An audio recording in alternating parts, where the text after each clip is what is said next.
Isaac, Ricky. Okay, welcome back, DLs. Good to see you, all of you. Everybody else here in the classroom, welcome back. Ready to start a third quarter. Before I pray, don't forget Bible. Lesson 14 is due, and I have Andrews, Avery, Isaac, Gabby,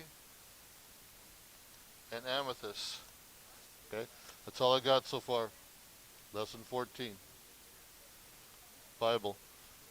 Um, okay. Also, before I forget, hey guys. Also, before I forget, um, let me just talk about science real quick, just briefly. Um, I'll come on for a little bit. Well, actually, I'm going to put the page screen on today for everybody, DLs and in here.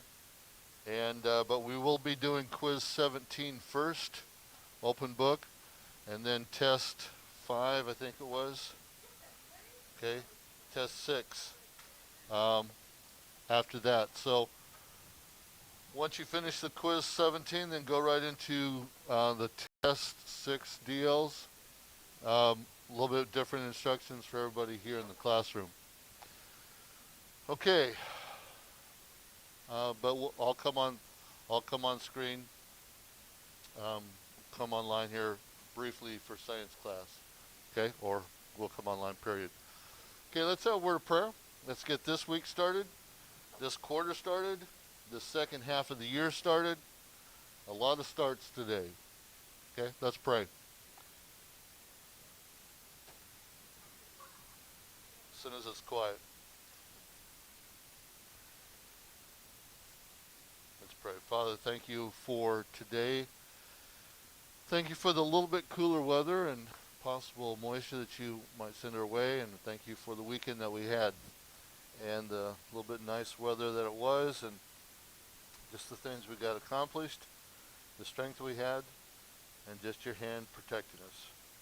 Help us today, Father, as we begin a new quarter. Help us to look back upon what we've done in the first 2 quarters and try to improve that and make our second half of the year even better than the first half.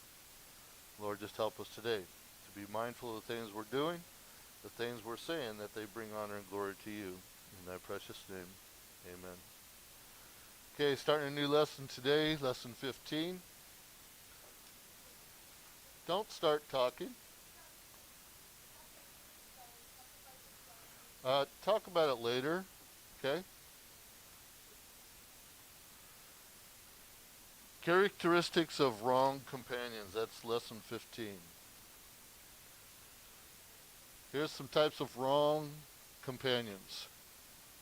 The evil people. Proverbs 28:5.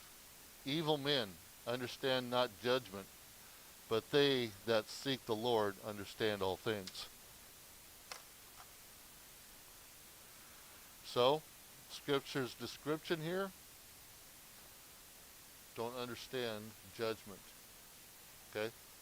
They don't understand the judgment. The evil people, they don't understand why they're getting in trouble all the time. Okay?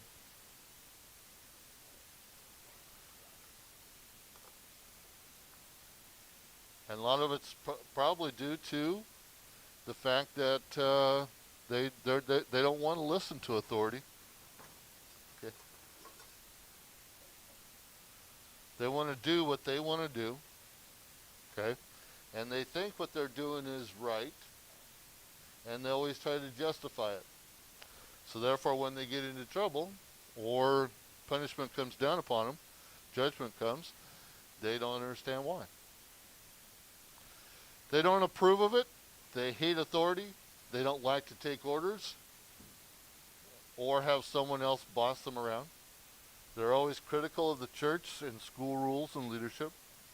They quickly criticize anyone who disciplines them or another student. Okay? So they are right there. It's them, not anybody else. The cliquish people, Proverbs 28:21. To have respect of persons is not good for a piece of bread, then that man will transgress. Okay? Scripture's description of this is have respect of persons. They show partiality.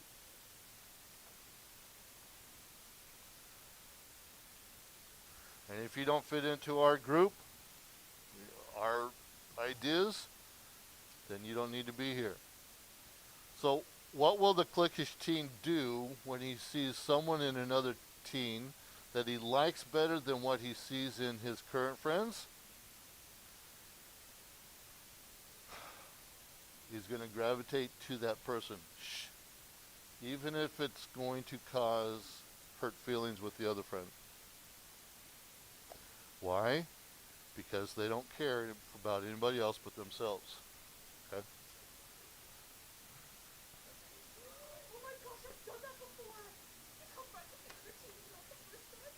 By the way, we don't need the air on right now.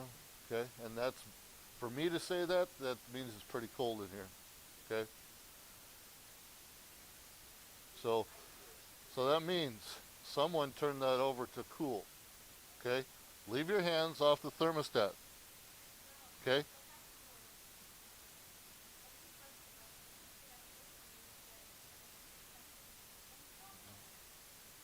Well,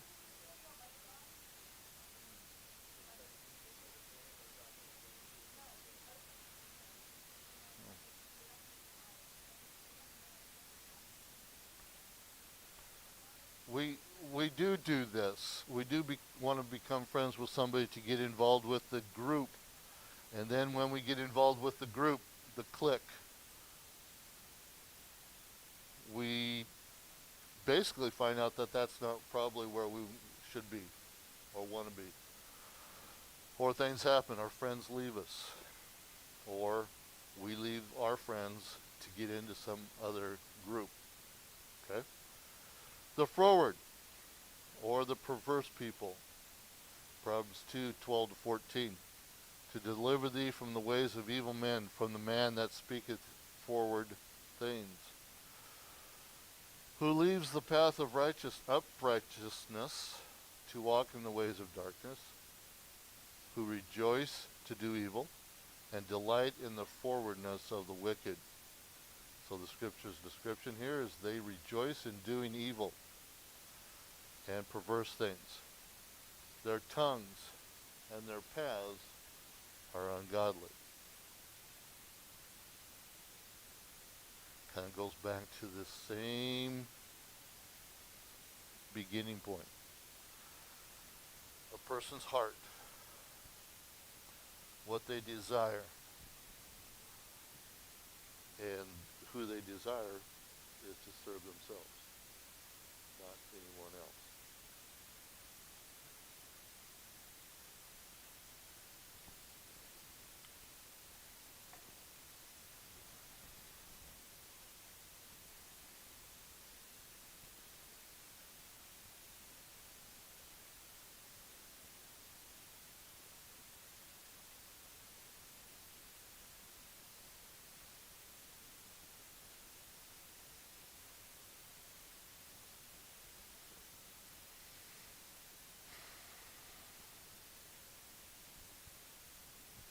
And with this, I felt like I kind of cut you off or shunned you on that one.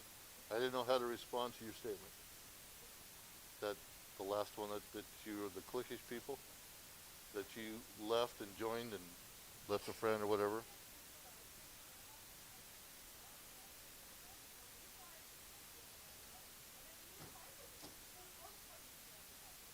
Okay. I just didn't know how to respond to it at the moment. Okay. Okay. The wicked, in this case, not only do wrong, but also approve of and take pleasure in them that do wrong. Okay? And a lot of these things tie together. Why do we join a group? because maybe they are doing wrong and you want to be part of it. Hopefully that's not the case. Um, you're, I don't know what the answers are. Okay, just throwing out ideas. Okay, so how can we detect such a person? Okay, well, he knows better. This is one way. A person that thinks that they know better. Um, Gentlemen, I'm going to give you a fair warning. Put your phones away.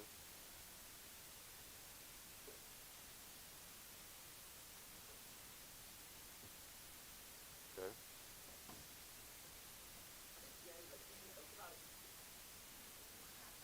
And lady. Oh. Um, uh, DLs beware. I may. Shh. Hey. DLs beware. I may have to go to the interruption here because I may have to console somebody that is just having a hard morning. Okay.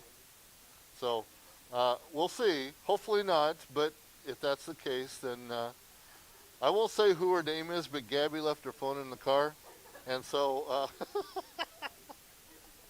okay. So she's having a rough day, rough morning already. She didn't realize it until I told the other two guys to put their phone away. Okay, shh, back at this. Shh, guys, we're good, quiet. But gentlemen, we have our phones out too much. Hold on. Doug, Gabby, Derek, and Adrian. I said that because we have our phones out too much. Okay? When we're not supposed to. Whether you think about I know it or not, yeah. And Derek, hat off, thank you. Hat off. Hat off, thank you. Okay, let's move on. Shh. Doug. Adrian. Adrian. Okay, so here's one way. This person thinks he knows better. He or she. He's been taught the truth in his home. Okay? He's been taught the truth in church. He's been taught the truth in a Christian school. Shh. And yet, this person thinks that they know better. He has obviously rejected what he has been taught. Okay? Another category, another way you can tell. He fills his life with sin. Shh. This is a big one. You can tell, and not be judgmental, but you can tell when someone has filled their life with sin. Okay? And that's how you know what this person's like. His speech is perverse because of letter C. Because of B. And because of A. Then his delight is to sin openly. Okay? See the progression a little bit on this? And to see others follow in his devious ways.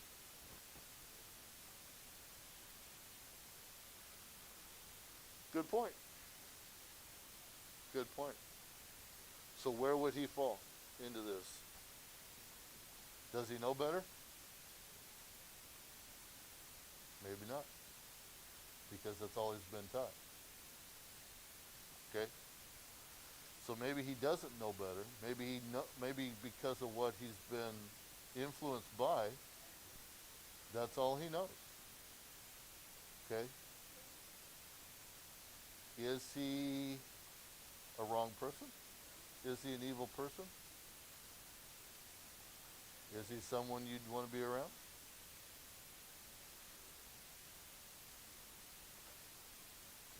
Okay. Okay. If it's whatever that was, please stop. If, okay, and this is a good question. It's a good question. if this person has been um, brought up in a way that all he knows is bad stuff, according to us, okay, I asked the question, is he someone you'd want to be hanging around with? And you said possibly, and I understand that.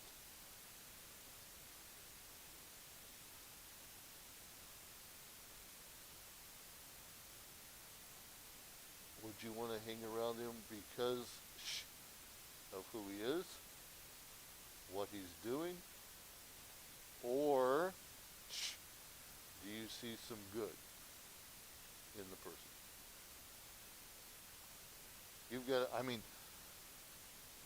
if we come up with those situations, then we've got to ask ourselves those questions. You know, is what he's doing going to bring us down?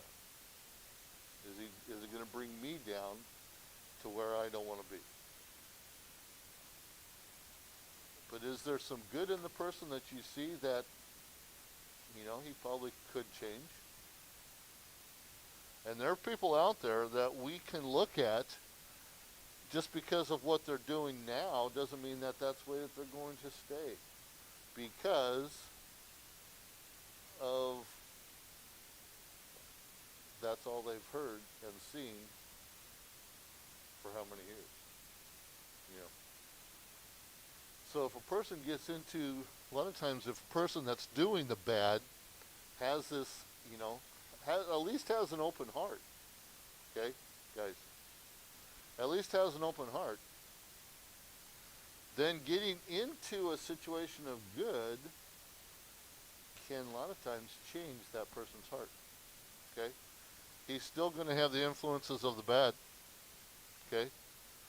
And that's where a lot of prayer for him is going to be needed, okay? But do you want to shun him? Maybe not necessarily. If he doesn't want to change, then that's another evaluation. Okay? His paths then become so crooked and forward, devious, that he cannot see the horrid deformity, and the end is sin. Okay? So look at the progress, or look at the procession of these thoughts. Okay? It went from he knows better to being totally crooked and sinful. So the things Satan does to make the forward or perverse person look good. He presents the bait, Satan does. He smooths over the enormity of the sin. He closes the sinner's eyes, and then he conceals the certain end judgment in hell. This is what Satan does.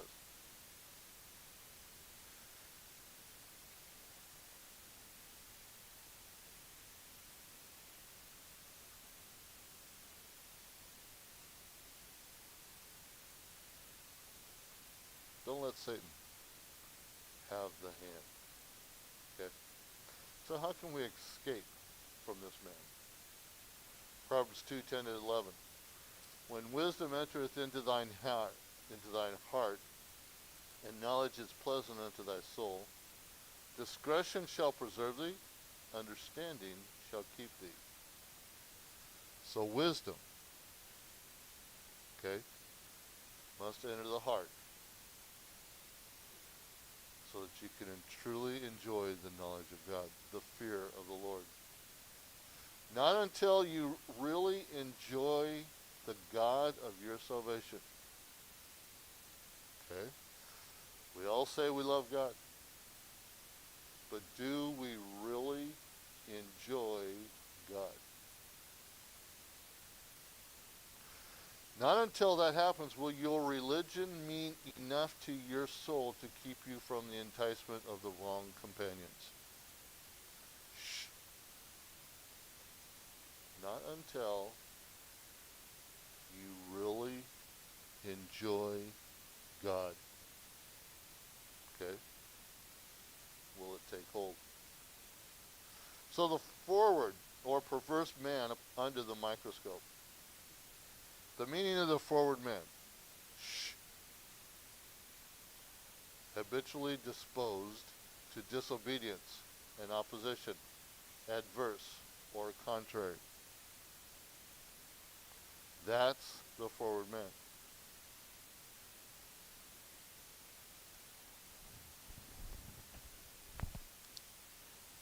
Avery, amethyst, that's one.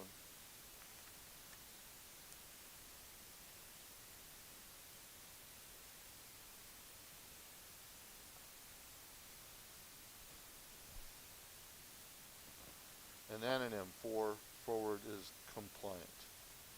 Okay. Now, I'm going to get into some words. Okay. I will not pronounce them correctly. Okay. Quiet. Don't, guys. I will not be able to pronounce these properly. Okay. Um, they're Greek words. Okay. But they're in your book. I just thought we'd go through them too. Okay. The four Hebrew words, Hebrew, in the Old Testament and one Greek word in the New Testament, used to describe the man that we're talking about. Topokoph, fraud. Okay. Proverbs 2:12. To deliver thee from the way of the evil man, from the man that speaketh forward things. This is the man that speaketh those forward things.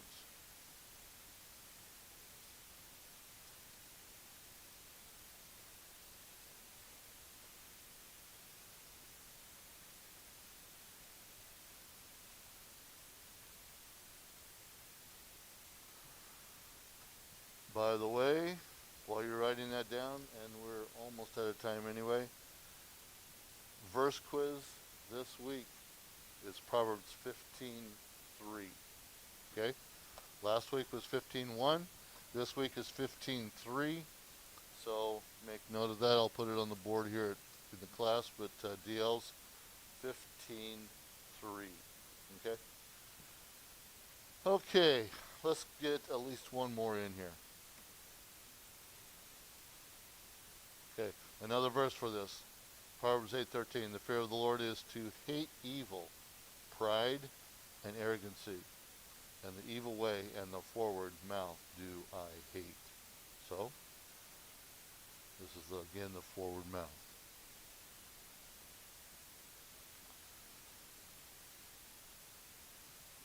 How many in your book, how many are under this name? 4 more? We'll stop there. Okay, I thought if it's just one, we'll finish it. Okay, DLs, we're going to finish this. We'll pick up again tomorrow on Tapuka fraud. Okay, and put some scripture to this name. Okay, so until science time, again, we'll come online, and maybe we'll probably stay online today with the page screen up there. Now, DLs, if you don't have quiz 7, hey guys, if you don't have quiz 17, all of you should have the test. Okay, Elijah, you're online today, so I don't know what you have, what you don't. Actually, I don't think you have anything. So we'll have to probably pick up all that tomorrow when you come or when you get back to school. Everybody else, DLs, I think you have everything you need for the quiz and the test. So just get ready, be ready for those at that point. Okay? Okay, that's going to conclude. I think I've covered everything. That's going to conclude today's lesson. So be careful. Be careful for today, because Satan is there to tempt you. Have a great day.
Okay. Page 165, you want to highlight the word parallelism. Adrian, stop talking, please. Isaac, stop talking to him. Gabby, you should turn around. Amethyst, I said later. Okay, don't make me make you throw it away. Okay. All right, page 165. Highlight the word parallelism. Okay. So poetic books of the Bible, they are filled with this word or this poetic device, parallelism, and it's basically the construction of two or more thoughts of the same pattern. And there's three kinds of parallelism. Okay, look on the right-hand side on page 165 or the screen. The first one is the parallelism of ideas. And in this one, it occurs when an idea is stated in the first line and then restated in the next, basically repeating itself. Okay, so that is an example in Psalms 24, verses 1 through 3. The earth is the Lord and the fullness thereof, the world and they that dwell therein. They're basically repeating the fact that everything is the Lord's, okay? And kind of repeating, he established it, and then who shall ascend upon it, okay? That's all talking about that the earth is the Lord's, okay? So it's stating one idea and then kind of just repeating it in the next line, okay? The second parallelism, it occurs when an idea is stated in the first line and then contrasted in the second. So this is the second type of parallelism, is the parallelism of contrast. This is seen in Proverbs 3:5. Trust in the Lord with all thine heart, and lean not into thine own understanding. You're supposed to trust in the Lord in one line.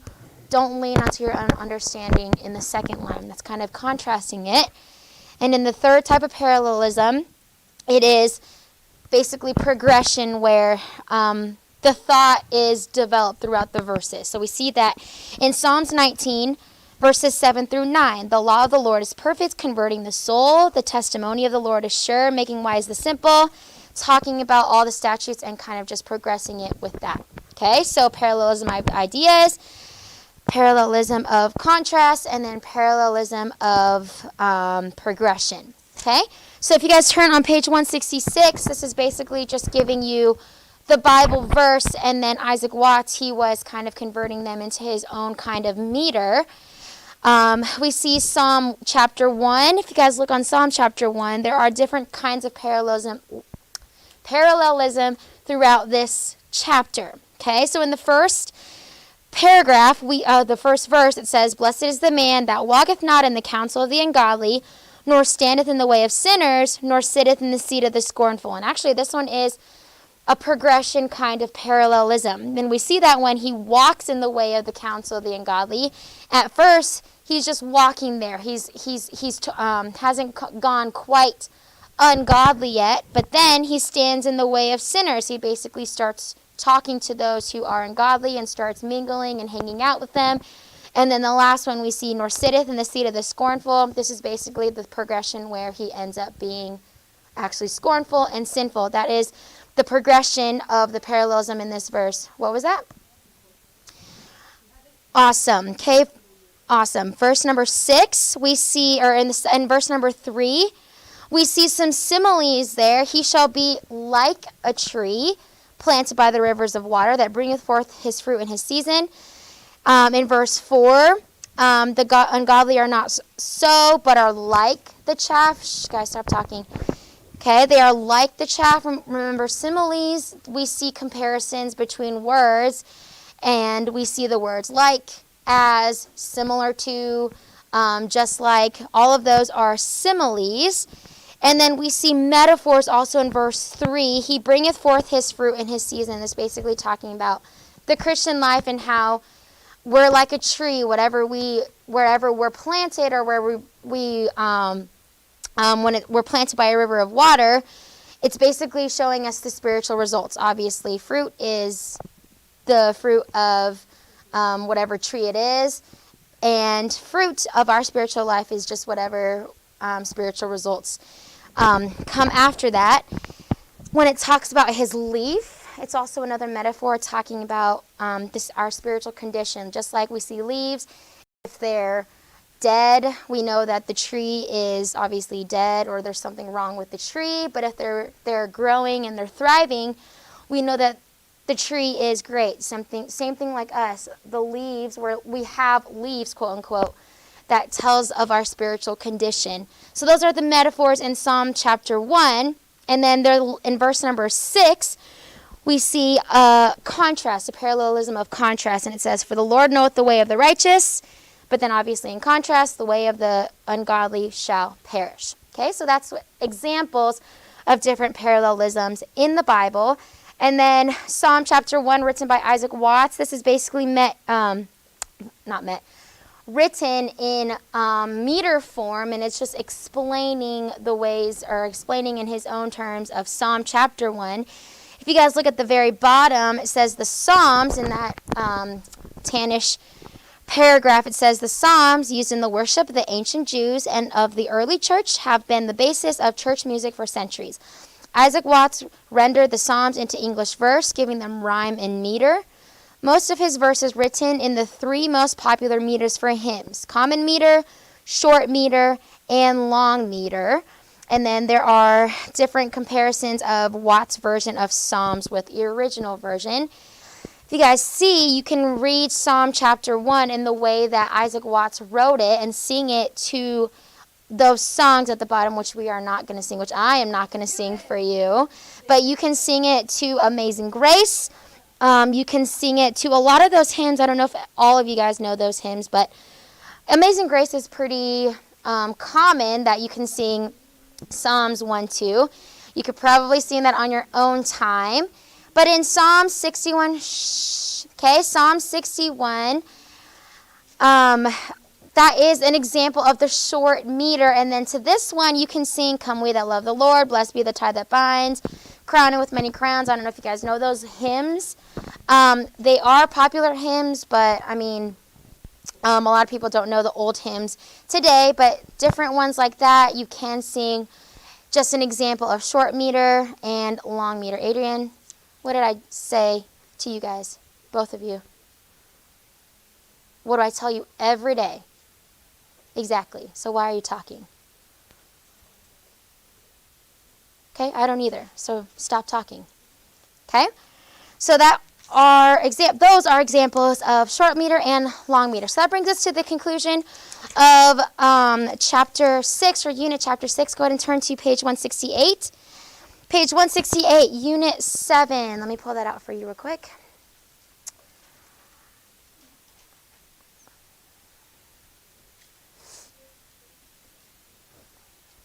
Okay? Unit 7, we are talking about the compassionate heart. In other words, emotion in this chapter. Okay? You want to highlight the word sentimentality.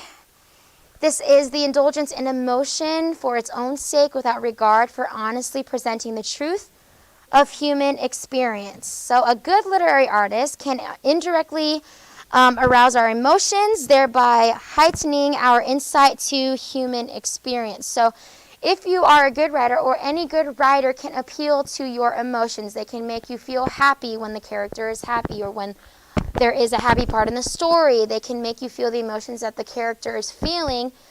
And that's why a lot of people who read books, if you guys cry, they cry because the writer has done a great job in appealing to those emotions.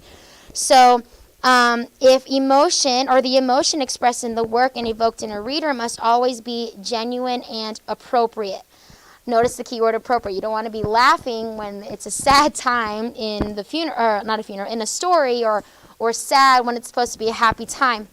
If emotion is exaggerated or misused, it degenerates into false emotion or sentimentality, and this is false emotion that authors may use throughout their works. So you want to know that term, sentimentality. It attempts to stimulate emotions directly and draw unmerited feeling. Stop talking. Literature in which emotion is properly handled can help the reader develop his own sensibilities further and teach him a great sensitivity to the needs of others. Through a fictional situation, we can learn how to respond to real situations in an appropriate way. So this work, we're going to be talking about emotion and how the author is supposed to or trying to portray his stories and make the reader feel. Okay? So tonight for homework, you want to start reading What Men Live By. It is a long story, so you want to start with page 169. And let me look up what page to read to. Page 169 to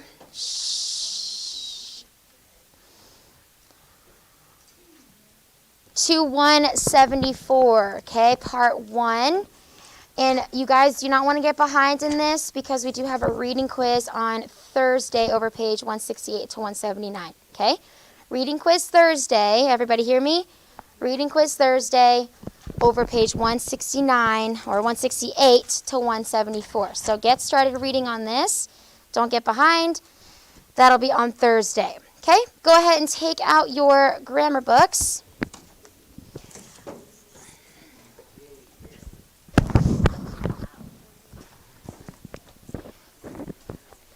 Turn to page 127.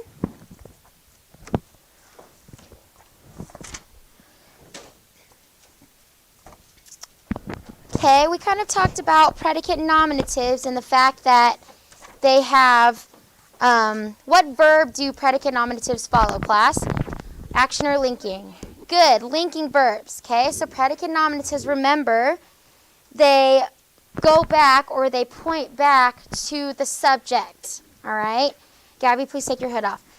In a word or in the sentence, the subject equals the predicate nominative. So whatever the predicate nominative is, it's always going back to the subject, which is why when we identify action and linking verbs, we draw arrows to whatever the linking verb is going back to, or the linking verb is linking a word back to, okay? So those are predicate nominatives. What come after action verbs, class? Who remembers on page 128? Good, direct objects. So direct objects are basically PNs, but for action verbs, okay? They are a receiver of the action. It's a complement that we already learned, but we're just giving it a name now, which is direct object. It follows only action verbs, okay? So I open the door. Door is my direct object of my action verb opened, okay?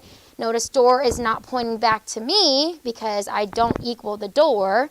That's only with predicate nominatives and they link together, okay? So direct objects, they are a receiver of the action.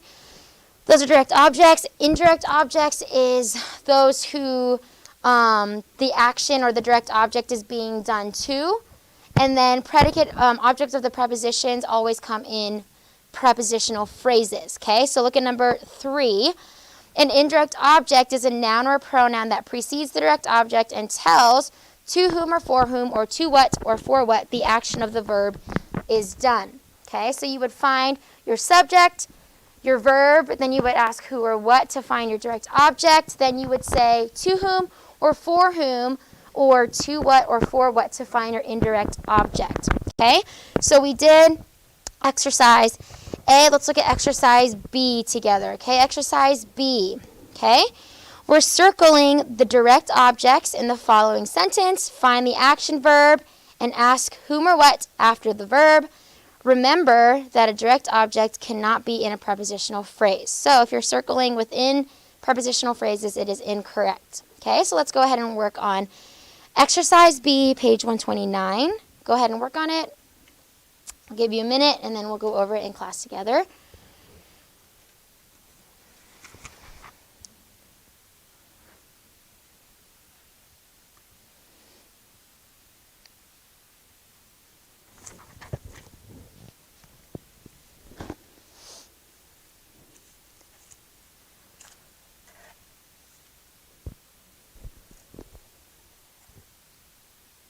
Okay, it didn't ask you to underline your verb or your subject, but I do want to go through that process with you so you can find it, all right? So let's look at number 1. Our family received a copy of Aesop's Fables as a gift. What's my verb here? Avery?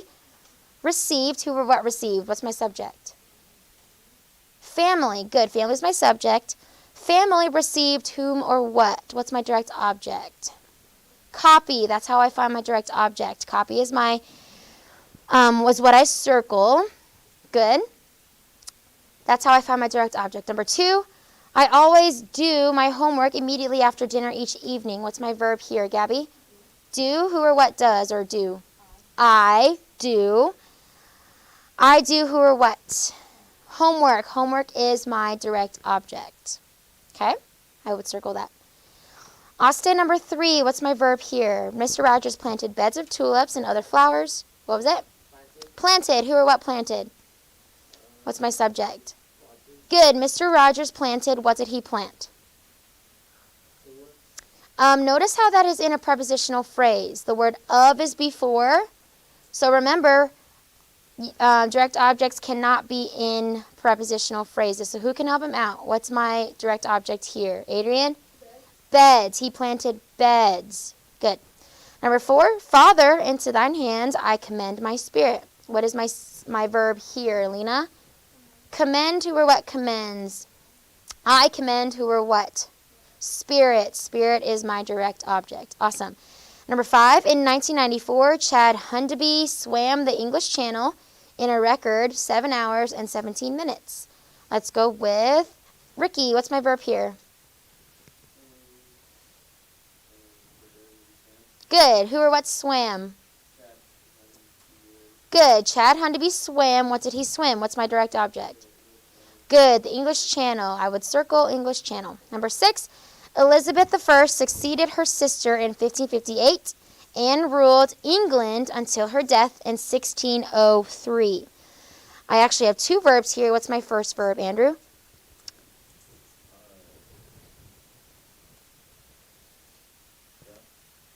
In number 6. Good. Succeeded. Okay, who or what succeeded? What's my subject? Elizabeth I. Who did she succeed? Good. Her sister. So she's the first direct object. Okay, there is a second verb. Amethyst? Ruled. Who or what ruled? Who or what ruled? My subject? Okay, so who did Elizabeth the first ruled? England. England is my direct object. Okay? Exercise C. Underline the direct objects. Now we're finding indirect objects. Okay? Remember, we're asking to whom or for whom. Underline direct objects. Circle your indirect object. Okay? Number 1, the pilot gave Dan and Brian a demonstration of landing technique. Okay, let's work on this one. What's my verb here, Maya? Gave. What's my subject? Who or what gave? Pilot gave. What did he give? Good. A demonstration. Demonstration would be my direct object. Let's find my indirect object. The pilot gave a demonstration to whom or for whom? Good. Dan and Brian. So therefore, Dan and Brian are my indirect objects. Okay? Number 2. All nature shows mankind the wonder of God's creation. What's my verb here? Derek? Shows. Who or what shows? Nature. Nature shows who or what? Mankind. They don't show mankind. They show the... not quite. That is in a prepositional phrase. So we know that it can't be part of a preposition. Good. Okay, they show the wonder to whom or for whom? Who do they show? Mankind. Good. They show mankind the wonder. Mankind is my indirect object. I would circle that. Okay. Number 3, please send Mr. Wyatt the results of our advertising survey. Jaden, what's my verb here? Send. Good. What is my subject?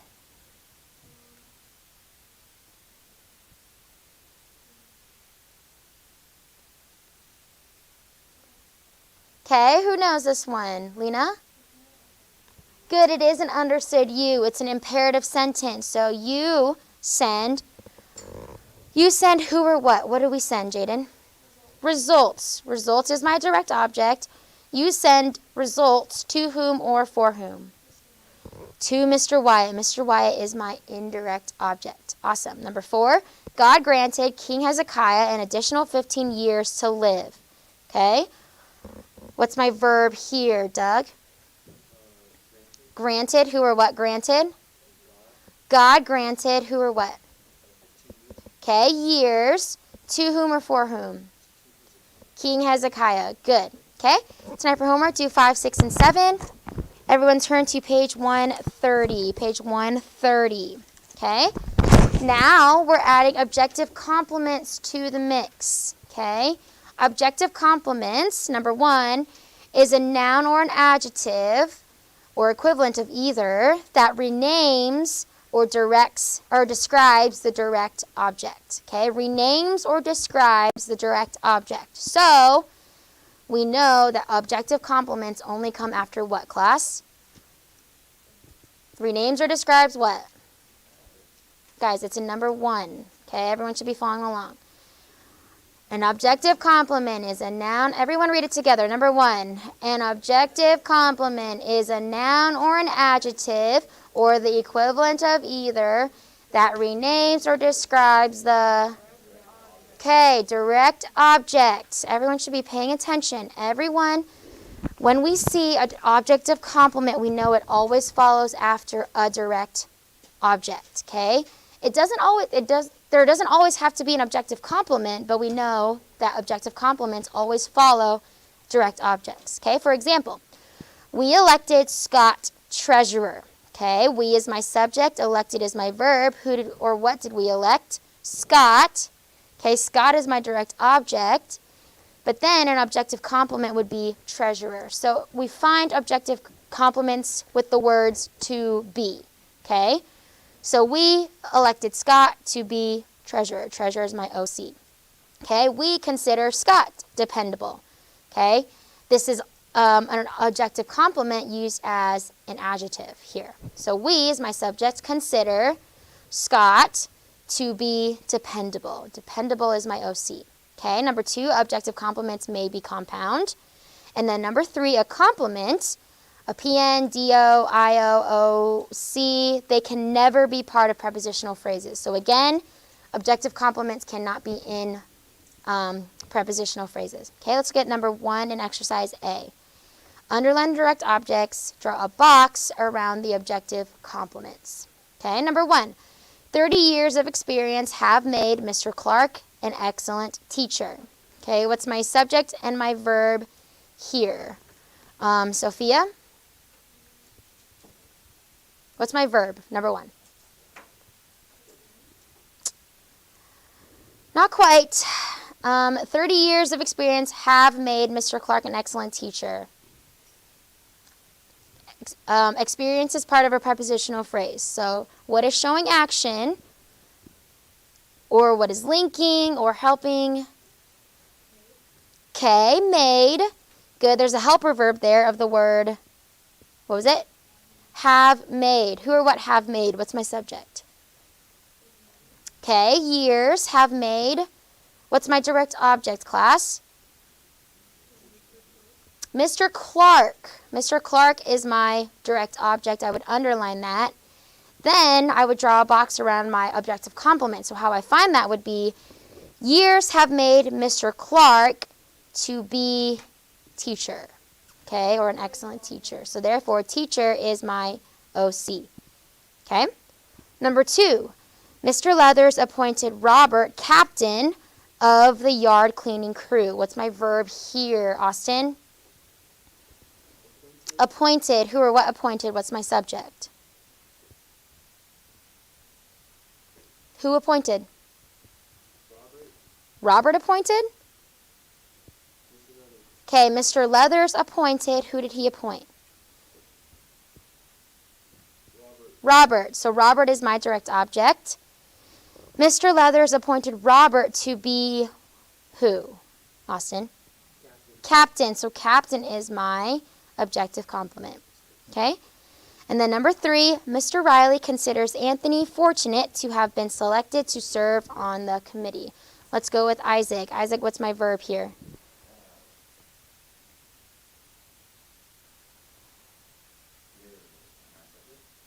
Verb, sorry.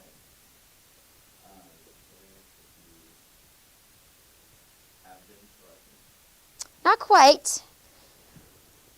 That is actually an infinitive, the word to plus a verb have. Okay? So, what is my actual verb here? Mr. Riley considers Anthony fortunate to have been selected to serve on the committee. Good. Considers. Who or what considers? Mr. Riley considers who or what? Anthony. Anthony is my direct object. To be, what's my OC? Objective complement. Mr. Riley considers Anthony to be a committee. What does he considers Anthony to be? What's the first? Good. Fortunate. So fortunate is my objective complement. Okay. Finish exercise A on page 130. Okay, page 130, finish exercise A. Everyone go ahead and take out your vocab really quickly. We do have our quiz tomorrow. So take out your vocab, just some review. You should have turned in your words 2 times, 6A. If you have not yet, turn it after class. Let's get through this quickly. Okay, some commonly misspelled words on page 45. Make sure you're looking through those. I'm just going to say this now. Make sure you know how to spell all your seed words, okay? The ones that are ending in that suffix seed. C-E-D-E, S-E-E-D, C-E-E-D, all of those. Okay, you want to study those and which ones to, how to spell those. And then go to page 46 and 47. Make sure you're studying these as well. So let's go through these one time. I'm going to say the word, you say the definition. Okay, ready? Carnage. Mass slaughter of humans. Number 2, effectual. Okay, Austin, are you part of the class? So you should be reading it with us. Number 3, facile.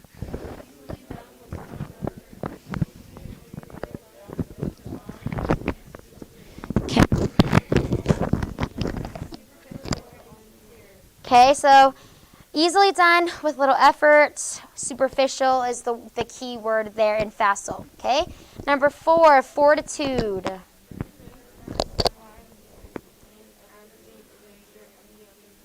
Good. Number 5, gratuity. Number 6, implicate.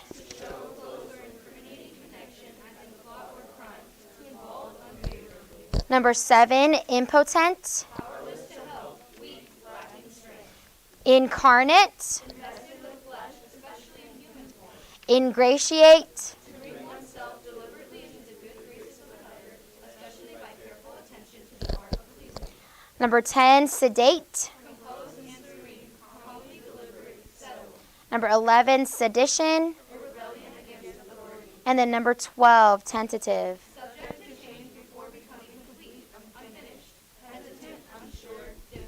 Good. Go ahead and work on exercise A. Go ahead and work on exercise A.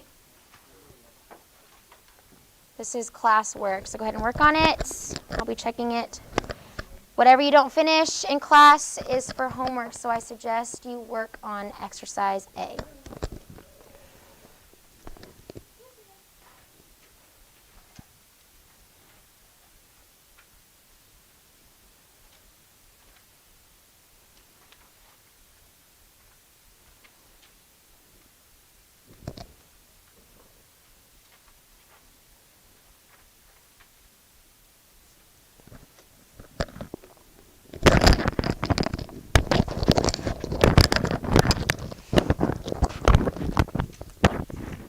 Those of you in distant learning, tonight for homework is to finish exercise C on page 129, and then exercise A on page 130. For literature, read page 168 to 174. Well, 169, we already went over 168 today. We do have a reading quiz over that on Thursday. And then tonight is to study for your vocab quiz tomorrow, but then finish exercise A if you don't finish it right now. Okay? On page 48 in the vocab book.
Austin, did you hear me? Write it down.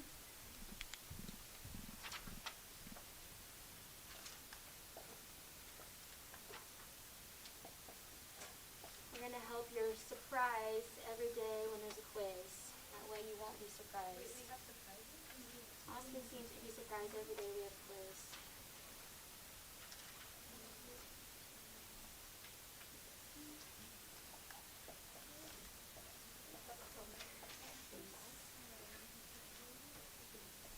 You texted her already? Don't worry, I brought it. Wait, what'd she bring? Avery was like, guys, the chocolate. She's like, did she bring the candy? I'm like, I don't want to ask. I asked yesterday.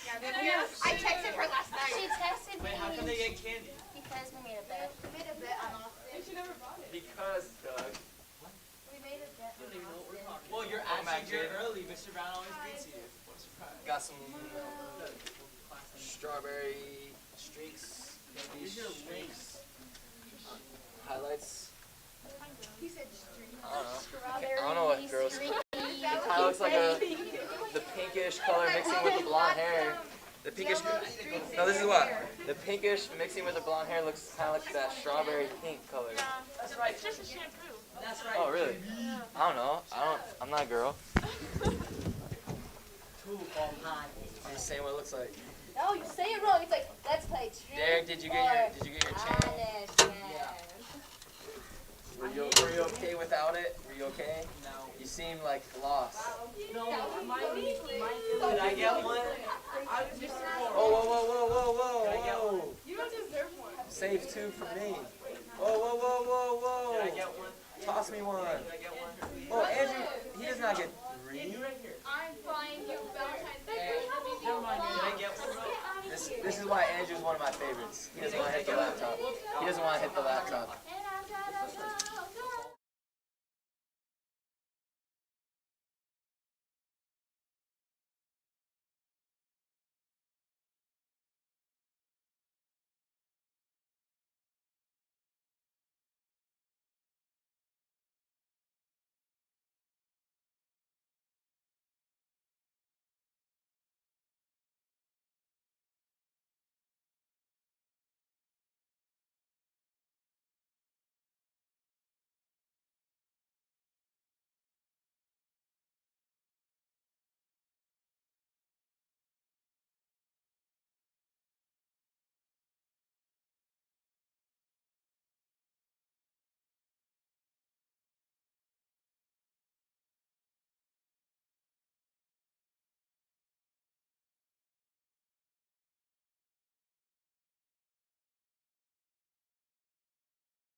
remaining for this chapter. Welcome, distant learners.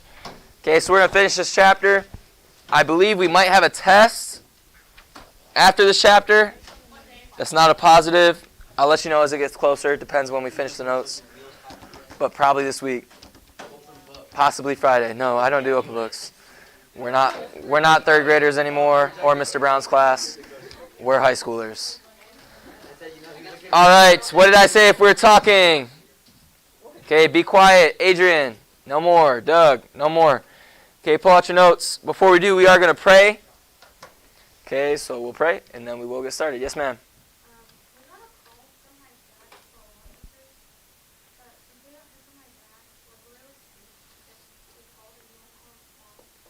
So hopefully everything's okay with him. We'll pray for hopefully everything's okay in that situation. And just make sure your mask is on. Okay, any other prayer requests? Help the games this week? So, my uncle's mother died. The family and stuff. All right, please help Isaac's uncle's mom. You weren't sure what to call her, right? Yeah. It would still be your aunt. It'd just be like a great aunt.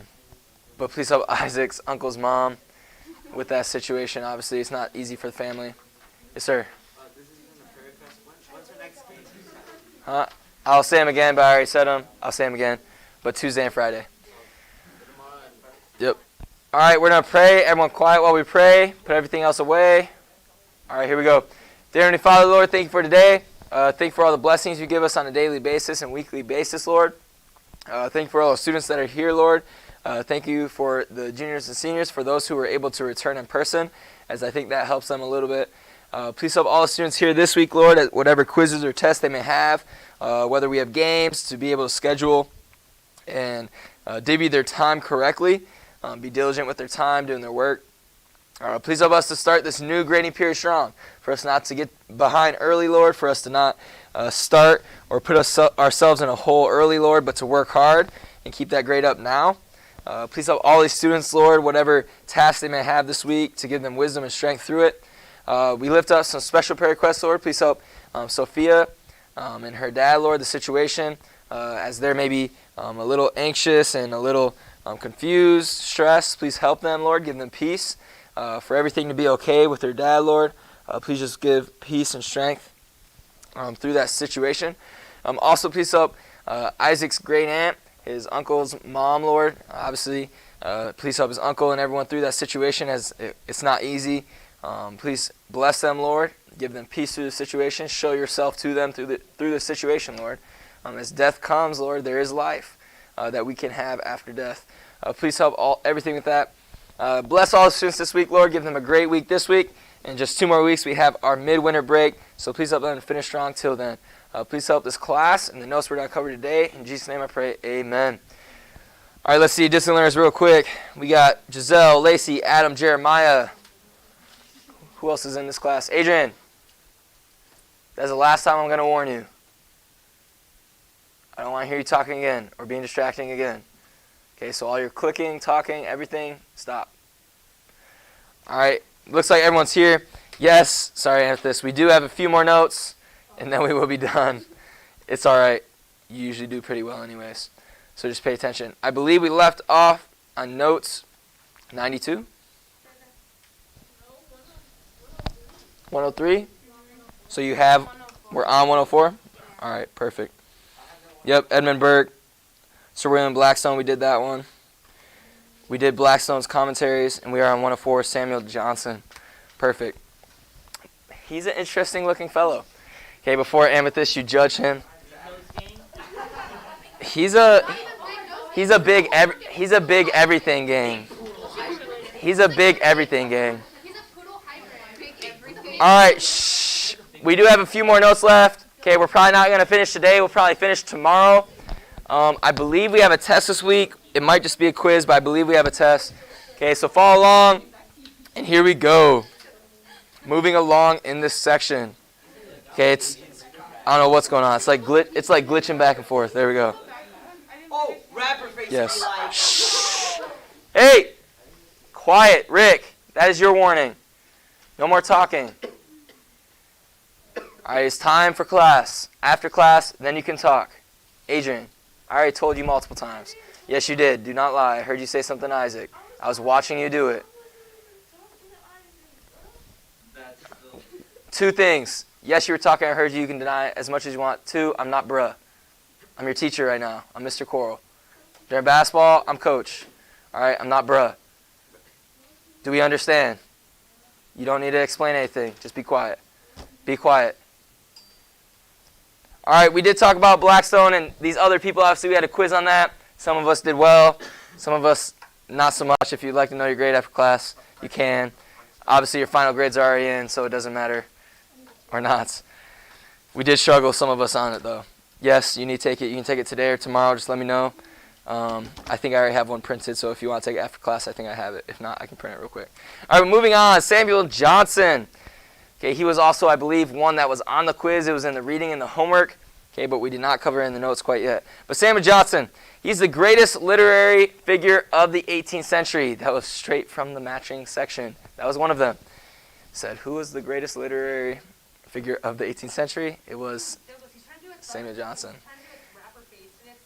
He is about to drop. He's about to drop a beat. Okay, he is most famous for his compilation of the Dictionary of the English Language. Okay, the greatest contribution to the standardization of this English language was this Dictionary of the English Language. Oh, it's a tongue twister. Yes, sir. It's like a white Biggie Smalls. Okay, not really. Oh, I see it. Shh. Everyone good with this one? Okay, but during this time, so no. Okay, you should have already known it from the reading. Okay, you had on a quiz. Okay, he is the greatest literary figure. Okay, but we're going to talk about a few more great writers in this 18th century.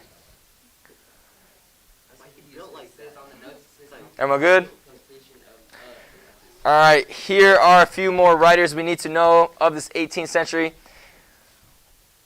We have William Cowper, Thomas Gray, Oliver Goldsmith, Robert Burns, and William Blake. Such basic names for some. Shh. I am. I have a very generic white name. Me too. Nicholas Garrett. Oh, Garrett. It's just very... That's so white. All right, but one of the most famous works of our next person we're going to talk about, okay, Gainsborough, and we're good with these ones, listing names. Yep, I'll leave it up there a second longer.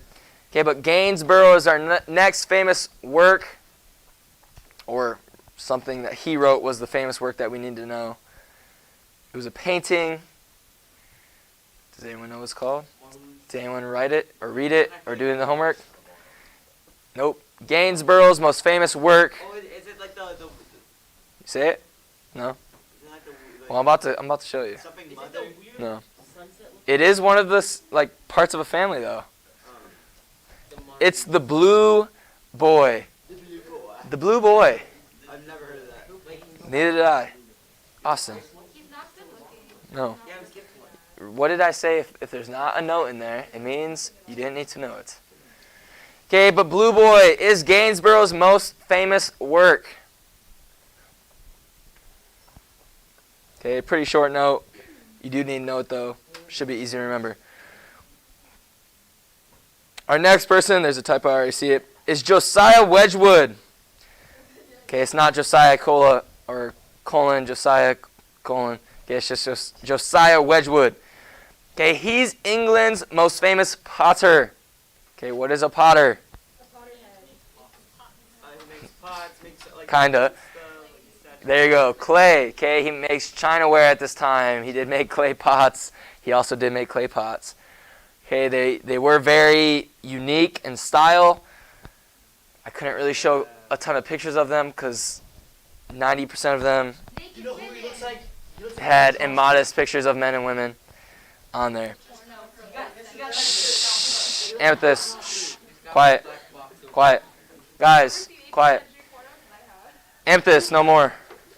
Okay, Josiah Wedgwood, England's most famous potter. He perfected the process for making the high quality and beautiful chinaware known as the Wedgwood ware. Okay, also known as jasper ware, but the Wedgwood ware would be his works. I believe there's pictures in the book. No, I think there's like one clean one. But most of the ones on the internet were too focused and not clean. It wasn't even hot. It's just Shh, amethyst. Shh.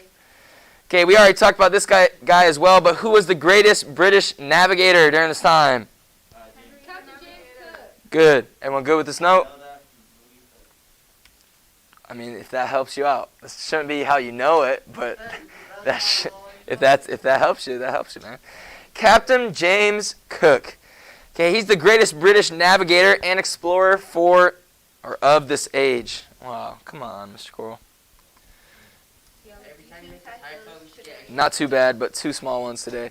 Okay, of the age, he charted the islands of New Zealand and New Guinea and the continent of Australia. So basically that whole area of Australia and the surrounding islands. Okay, that's where he went. So like, he marked it out and everything. He's the one, yes, that first put it on map. How do you know if it's not Australia? How do you know it's What? What do you say? I don't know, what, how did you know that wasn't Because they would have Google Maps. North America would have already had that on a map. People would have already had it on a map. At that time, people didn't have those other areas on maps. Okay, on Cook's second voyage, he discovered several islands in the South Pacific and Atlantic Oceans and became the first to cross the Antarctic Circle.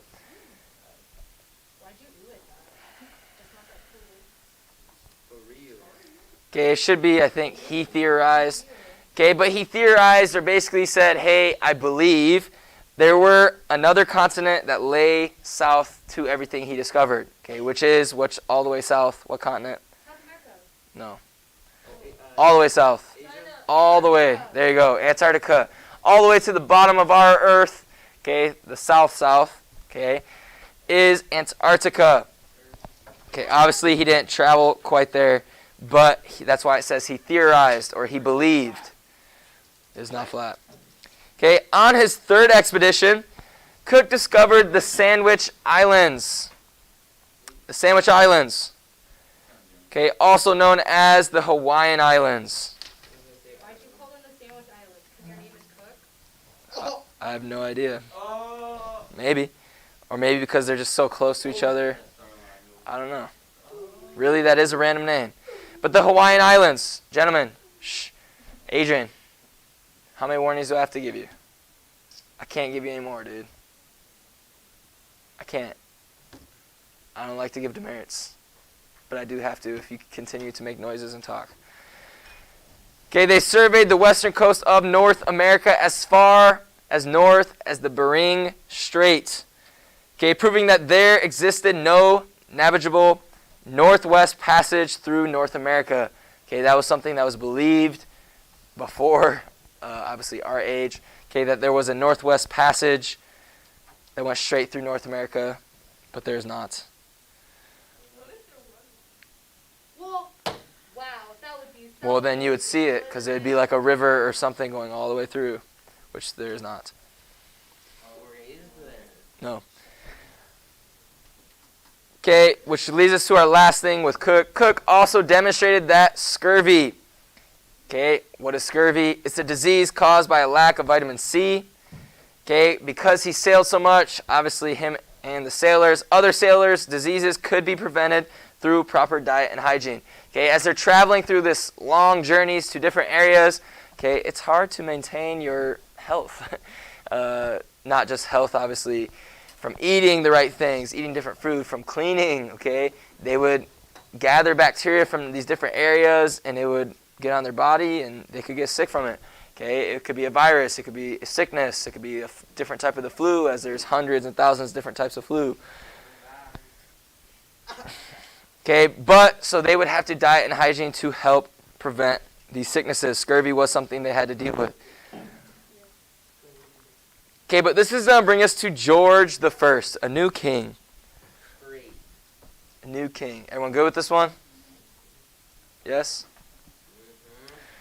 All right, George the First, which brings us kind of to a new time. Okay, George the First was the first Hanoverian, okay, a little bit harder one to say, king. Okay, he was over 50 years old, but when he ascended to the throne, he never learned English. Okay, and was a weak king. Okay, if you're a king of like England and you can't speak the language, you will struggle to lead, like Amethyst said. Okay, but the funnier part of this, or the funnier part. Okay, the funnier part of this whole thing, he was a weak king, but his son, you would think he would, when the king isn't strong, you think, hey, I'm not great, but I'm going to make my son better. You know what I'm saying? It's just common sense. But again, as we've seen in time past, his son George II was even weaker. He was even a worse king. Which is going to bring us to the man that had real power in this time. The man that's going to be actually known as the first true Prime Minister of England. Everyone good with this one? I'm Mrs. Gotcha. I talk like... Robert Walpole. Adrian.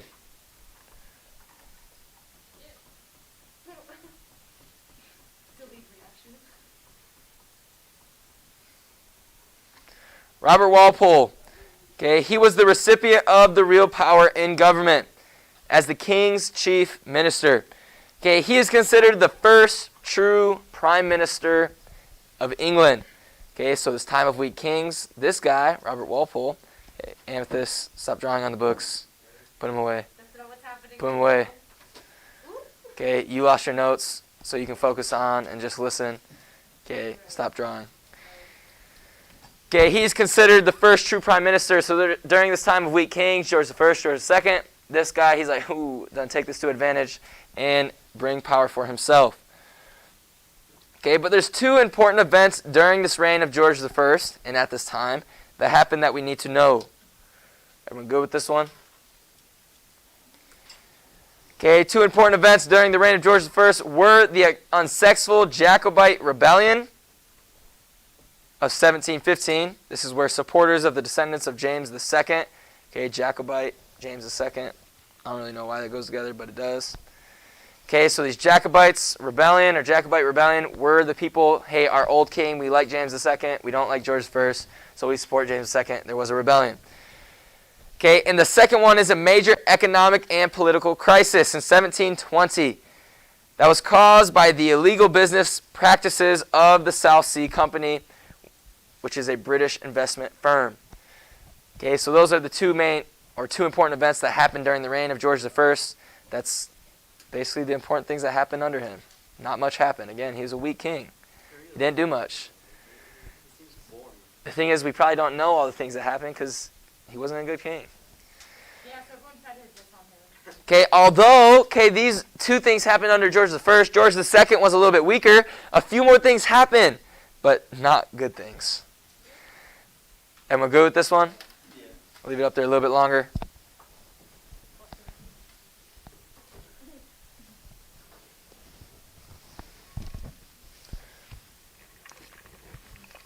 Ladies, I said stop drawing. So stop drawing. Both of you. I had done this one a long time ago. When I'm sure you did. I know. He has an umbrella. Okay, but no more. Okay, these happened under which king? George I. Okay, these next ones will happen under George II's reign. Dude, George III was the worst. Okay, we see the second Jacobite rebellion. Again, who were the Jacobites? The people who like Jacob. No. The people who followed who? James. James II. James. Amethyst. Stop. Doug. Okay, also under George II's reign, a third war with France had begun, which was known as the War of the Austrian Succession. Basically, this is the time Austria kind of became their own country. Okay, England wanted to conquer them, France wanted to conquer them, but this is where Austria actually became independent. Okay, under George II's reign, we also see the Industrial Revolution, and the 13th colony, Georgia, was established in North America. Okay, so under George II, we have America's growing. Okay, we're finally doing our thing, you know what I'm saying? Okay, we have the Industrial Revolution happening, obviously. And then also back in the homeland of England, or their homeland, okay, we have this rebellions going on, war in France. Everyone good with these? No. Hurry up, please. Okay, England and France, because of all these wars, world. Okay, and okay, they both wanted power of the New World. Okay, they both wanted the areas. Okay, we've talked about France. Remember how they were like in Louisiana, the southern part,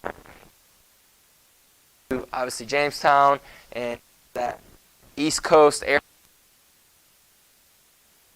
is trying to grow in the New World, but neither really coming out with anything. And obviously, in the end of and this.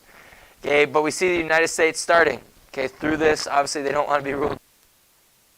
But we see 4 wars happen in this time. The first 3 wars began in Europe, but spread to America, where they were names. Okay, so just know mainly France and England, obviously the struggle because of four wars in between these times for the spreading of America. Okay, but this is bringing us. Okay, the first real prime minister was who? We just talked about him today. Robert Walpole. Yes, there you go. Okay, no. No. Okay, it is Walpole. Okay, no. Pitt the Elder. Okay, he became what? You know, Pitt the Elder. the elder, the wisdom. You know? It emphasizes the wisdom. Okay, he became prime minister in 1757. Shh.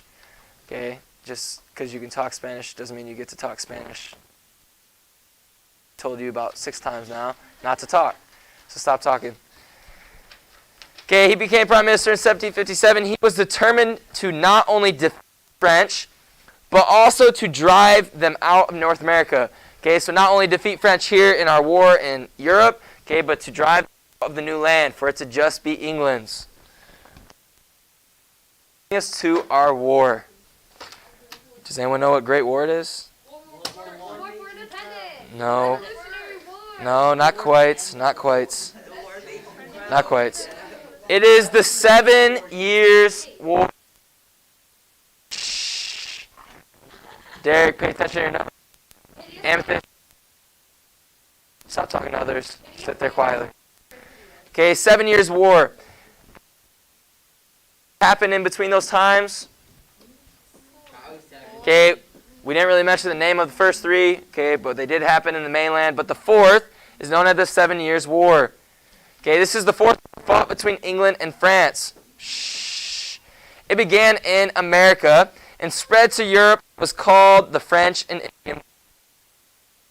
As in America, the French and Indian War. Okay, but this was known as the 7 Years' War. France and American and Indians against England? Basically, yes. Dude, isn't it funny how England actually looked down on Americans for like a long time? Well, that's because they were the greater. Yeah, I know, but they would be like, oh, you're from America. Or they're like, they went They're off to lesser in knowledge, lesser in... They ran off to America. Yep. Like, okay. Yes, sir. Freedom. On my visitor test, and this is like one of the things when you put French and Indian War. Yes. But either war. So it might say, what is the 7 Years' War known as in America? So you have to know that. If it's asking just what was the 4th war, you could put either or. We clapped England in 7 years. Is that what you're telling us? No, not quite. That's We not. got clapped in 7 That years. isn't in the War of Independence yet. The Indian War had great significance for America. That follow. Okay, first, okay, it removed the threat of French French interference in Eastern North America. So from this time, we have England and France both fighting for the New World. Okay, so it benefits America. Obviously, we know. Okay, but for America, 2 people fight over us. Now we're just under 1. So that helps a little bit. Okay, now we're just under England. Okay, we also see from this French and against a common enemy.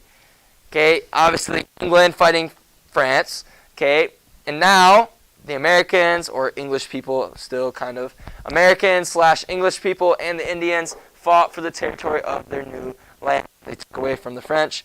Okay, lastly, we see it gave them valuable military experience. Okay, so a lot of people there that maybe didn't have a ton of experience yet, this gave them war experience for the wars to come that we know that are coming. Okay, down the road. Which is funny because then basically the Revolutionary War, France helps us because basically it's like payback against England. You know what I'm saying? Okay, but because of this, we're going to see in the Peace of Paris. Allow you guys to finish writing these down first. The Peace of Paris. It actually wasn't made in Paris.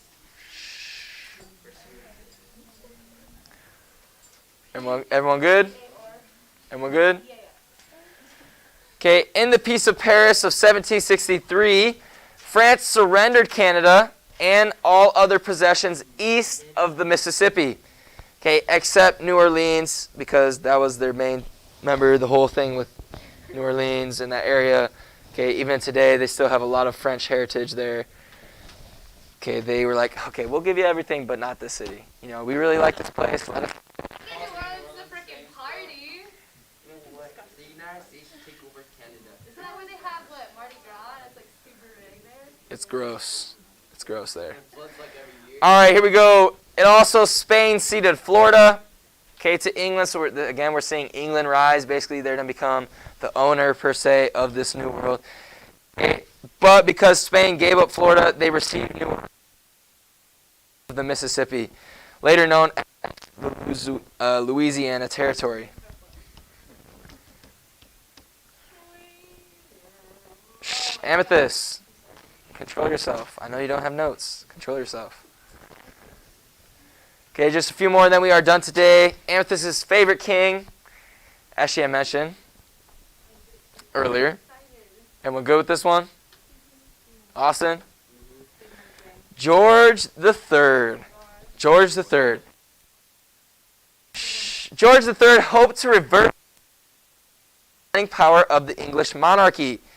Okay, again, we see at this time, remember, okay, taken away from the power of the king, it was kind of just like a position, but you didn't really have that power anymore. Minister and other people. Okay, so we see that as time, but George was like, hey, I kind of want supreme power again. Okay, he removed to himself and greatly reduced the parliament's power in England. He basically took back his power from them.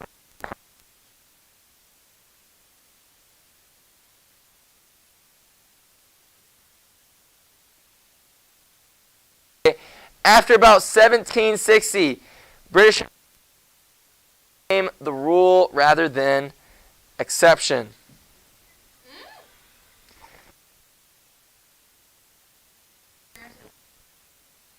Need to interfere.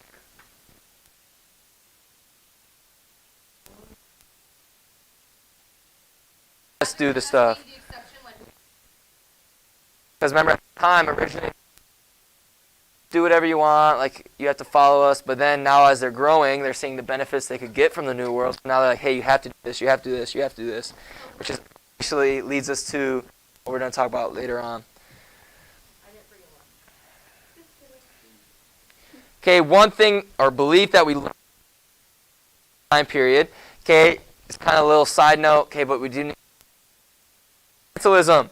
Okay, this is the economic policy which held that the real measure of the nation's wealth was the amount of gold or silver it possessed. Again, being a new land, okay, England wants to own everything the New World owned. Okay, that's why we see them kind of putting their hand or foot down on us. They're like, hey, you're still ours. You're not your own. Okay, this is the belief under it. Okay, this is mercantilism is obviously the belief of basically money gives you power. But we're going to see some, it's kind of true. Not completely true, though. In a real world. Amen. so how are you supposed to control over people using God? Told people, but he said, But short control people with money. What happens when the money runs out? You can't control any longer. Really all right, according to this mercantilistic theory of the mother country, again, this is where we see England putting their foot down on them, saying, hey, okay, your guys fit me. That's what England's saying. Okay, this is what the king's saying. Hey, your guys' purpose is to benefit and grow me. They're like, you need a sip for us. To help gain her wealth, okay, the colonies had to do these things. Okay, first they had to supply raw materials for the home country's industries, then provide a market for its finished products. Okay, basically they're like, oh, you have to do that. You have to grow all that, but then you have to give it to us. Sell it, but you have to give us the money. Okay, we see they expected to help the mother country maintain trade, that is, to export more than she imported.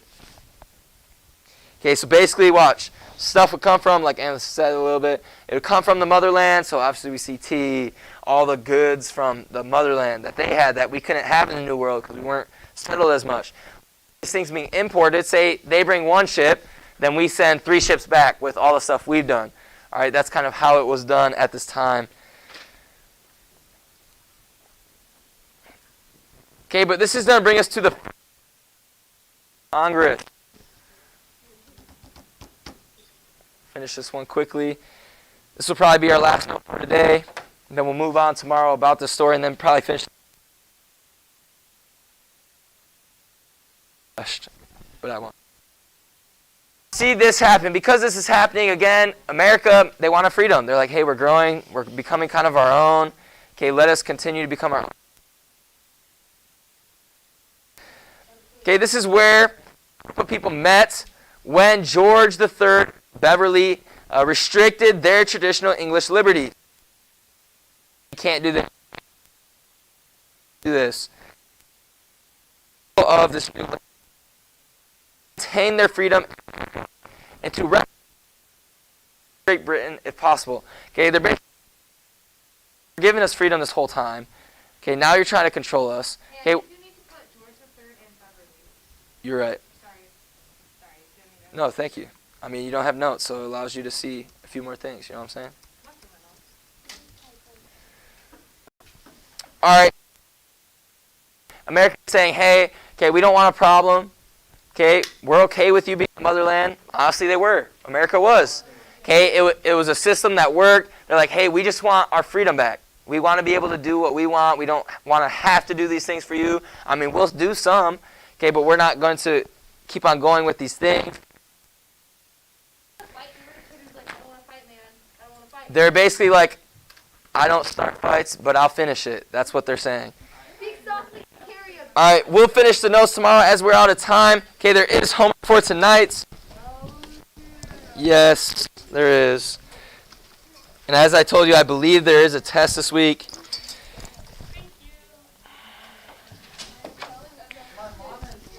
Shh.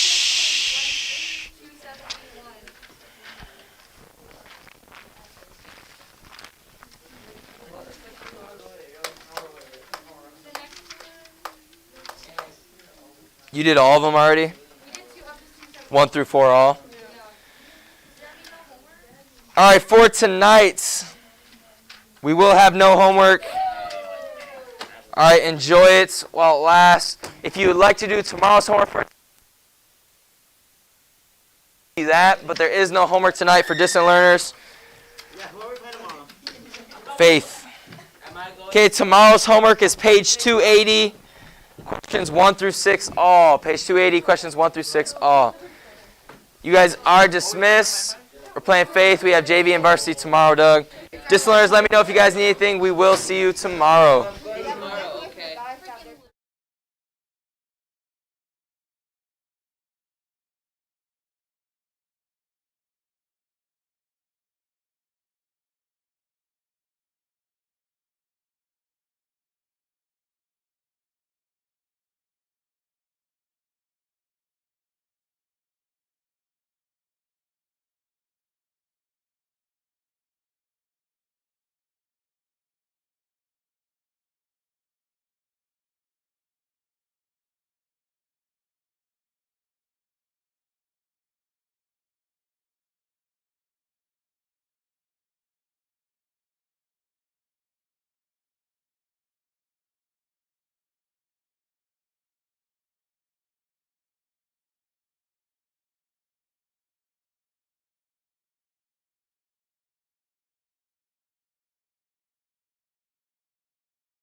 All right, let's go ahead and get started. Whoops, that's the wrong screen. There we go.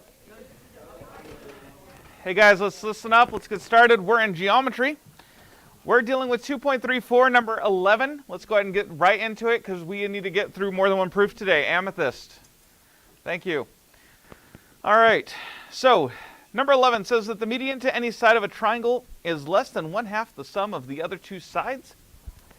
You can see the diagram there in the textbook. We are given triangle ABC and median CD. We're to prove that CD is less than half of AC plus BC. In other words, we're trying to prove that 2 of CD is less than AC plus BC.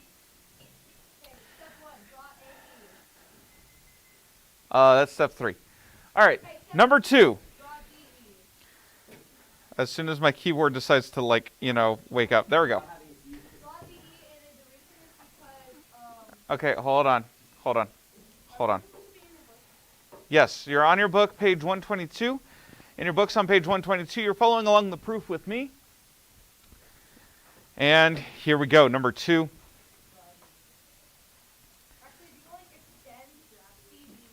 Extend CD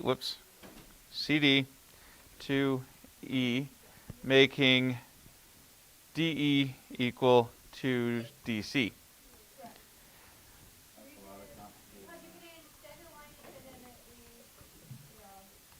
Good.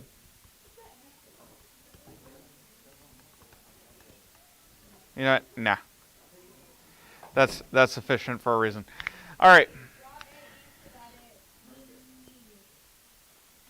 If we are saying it meets E, it's implied. Whoops. Hey guys, we're not talking. We are focusing on the proof. That is my final warning to all of you. Am I clear? I'm not going to fight you guys all day today. You really don't know what a pain that is. It's on page 122. Yeah, that works. All right. So again, diagrams in your book. That was step 3. Now, that's so far all information that we kind of knew. It was already in the diagram. We were going to do it. We are given, though. Let me see here.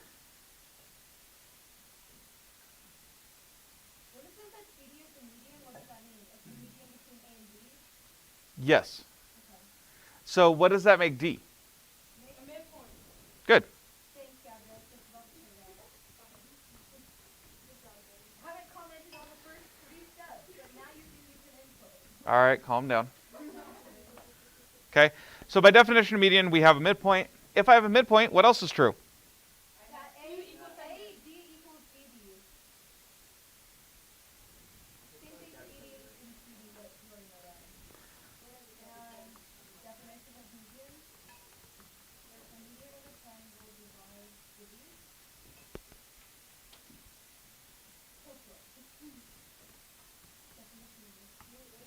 They have a super long reason, but we just said it's the midpoint. Why are we done? All right, number 6. I'm just yeah. All right. Okay, you're on the right track in that we want angles. Yeah, okay, so we have 2 straight intersecting lines now. Yes, good. All right, so I'm going to put it the way the book did, but we have angle ADE is equal to angle BDC. What you said is exactly correct. It's just I'm following the book. Right?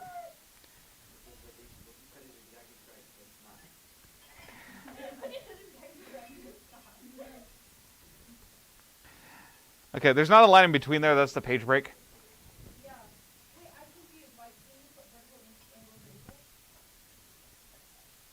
Yes. Because I was copying the book. I mean, that's fair. It's honestly fair. This seems like a smaller 200% than normal. No, it won't let me go past 200. Okay. Yes, but we need a step in between there.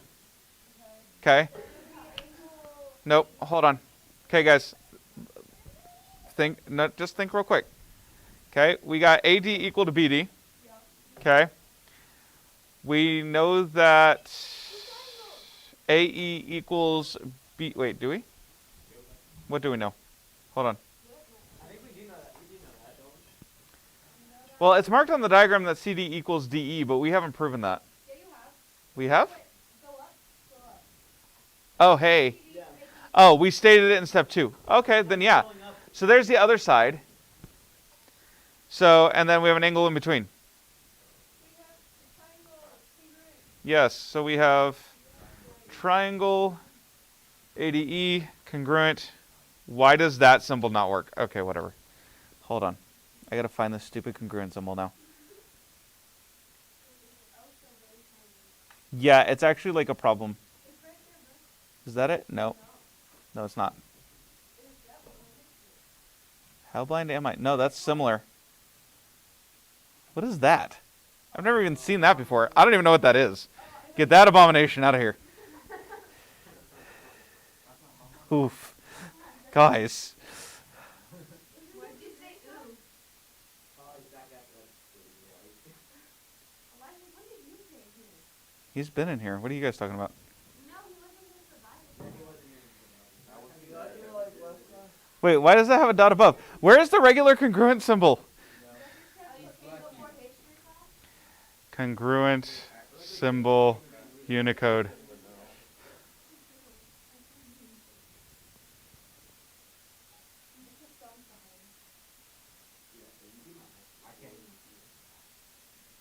What is that even? What? That's a symbol? All right, anyway. Like, everything I've learned is a lie. There. There we go. What do you mean it's all equal to? No, that's the congruent symbol. Let's get this right. Okay, copy, paste, because I don't know. And that doesn't look right, but I don't care. All right.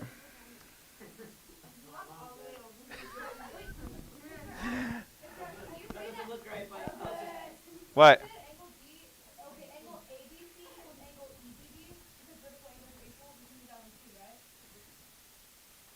Angle ADC equals angle DB or DE.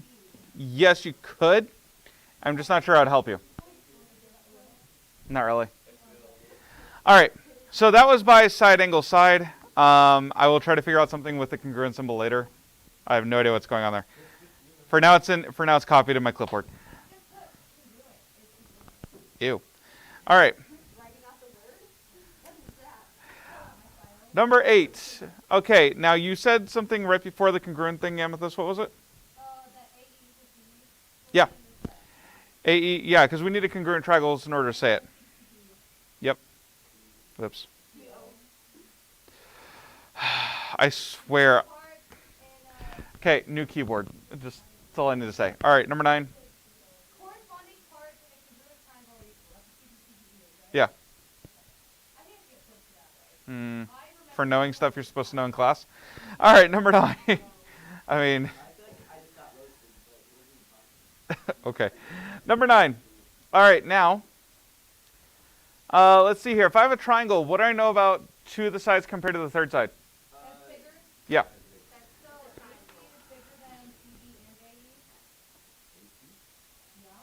I'm not sure if what you said matches this, but I'm going to go with it.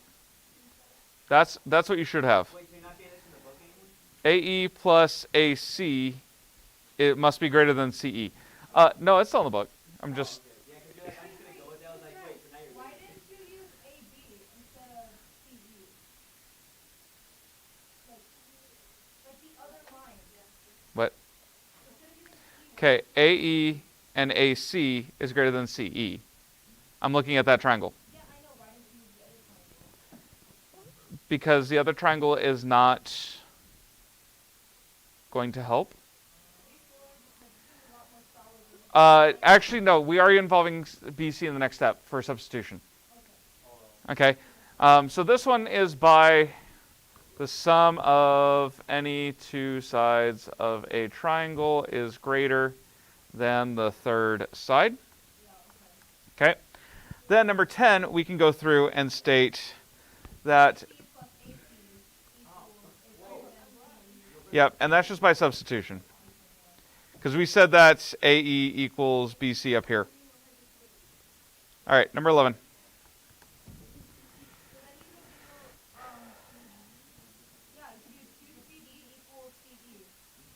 Okay. Where did we already state what?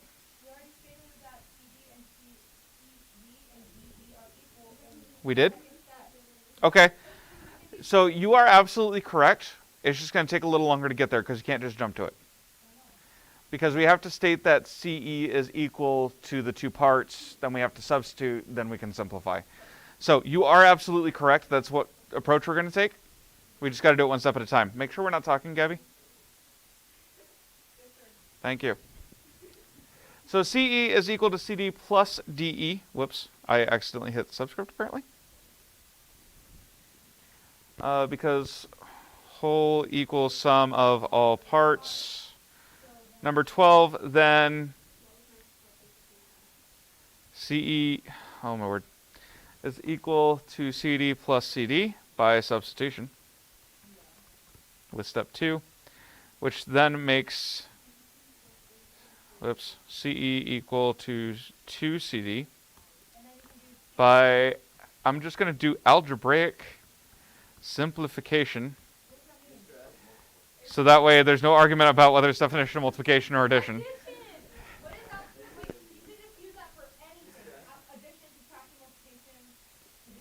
Yes, as long as it's basic algebra. Anything past that, you need to prove it or state the reason. Yes. You drink what's left first. You're gonna chug it, aren't you? All right. Other way. Because, yeah, we're taking this. Copy. Paste. And then we're on to CD. Yeah, you just set it backward. Because 2CD is actually less than. Yeah.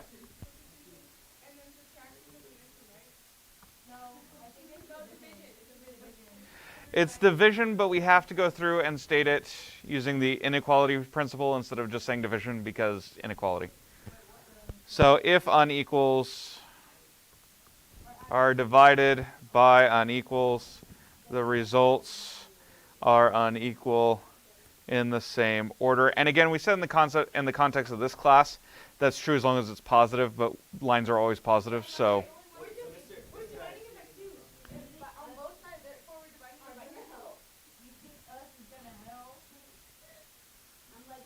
There you go. My bad. Yes. Yeah. Yeah. Oh, I'm actually going to ask you already. For number 15, is the reason or whatever, you have to reason, right? What type of triangle would that be used by? Can it be used by all triangles? Can it only be used by like a congruent? Are you talking about here? Yeah. That's a general inequality principle. Can be used anywhere. Yeah. All right. So number 11, you guys need to add this text to your proven statements, please. All right, so while you guys add the text of number 11, it's on page 122 of your textbook. I'm going to get number 12 set up. Let's make sure, again, we're not talking. Okay, we have much to do. We are actually behind schedule at this point. The text from number 11 on page 122.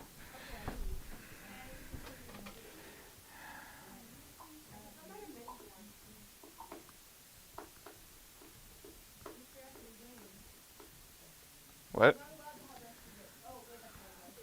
I don't even, I'm typing. I don't know what you're doing. You're good. This just gets up. No, I'm done with this. We're behind schedule. Screwed.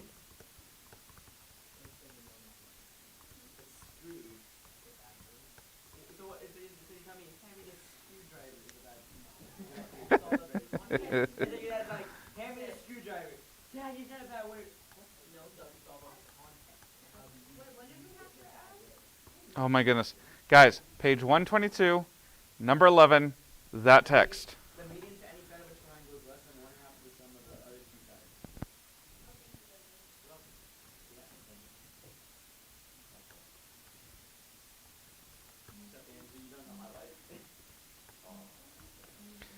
What? Hey, Douglas. Derek. Amethyst. Guys. Guys. Shh. Thank you. I'm trying to make sure I copied this right. Shh.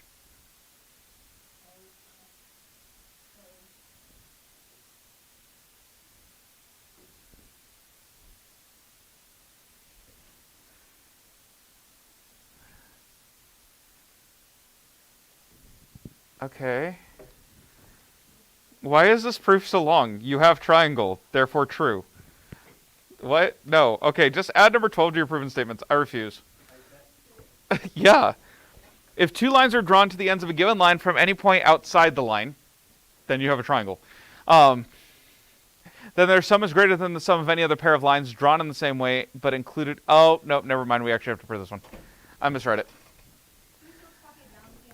Yeah. So you guys are going to go ahead and add this, but we need to create a diagram first.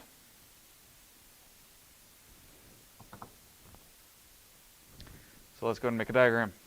You guys ready? Good. Insert drawing. What? We do? For number 12? Oh, it's on the next page. Ah, never mind. What?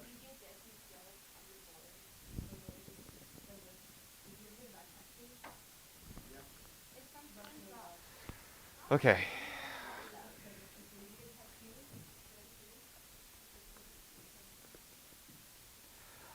All right, so we are given the diagram on page 123. Guys, listen up. I feel like D and E are supposed to actually get connected at some point, but they didn't actually draw the dotted line on page 123, unless your guys' is.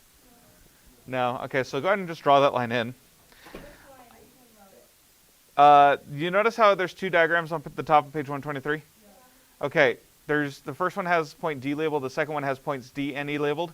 You're supposed to extend AD to point E.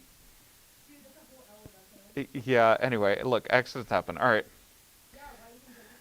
Okay, anyway, moving on.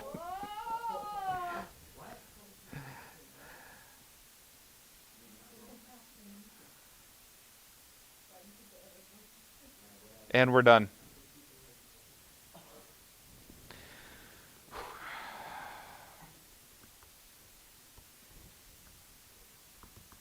I swear I know how to type. All right, it just doesn't look like it. All right, so number one, our given here is not exactly intuitive, so I'm going to go through and spell it out for us. We have triangle, ABC. Oh my word.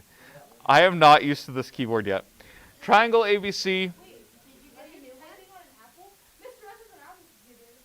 Yeah. Yeah. Anyway. Is it yours? Yes. Okay. No, that's fair. No.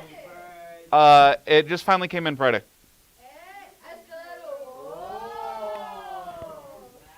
I'd show you the video, but at the end there's a girl who creates this, no. Okay, anyway, the entire reason I got it, I'll talk about it to you guys at the end, but we need to focus on this. So, we have triangle ABC with D inside. Oh my word.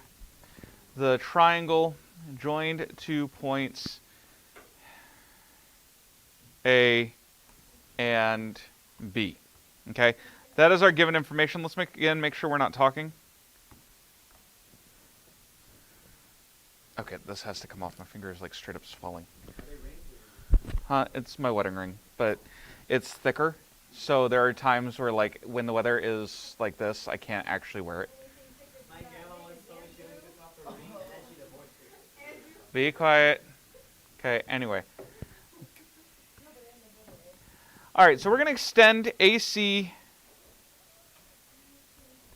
to point E on BC because we can.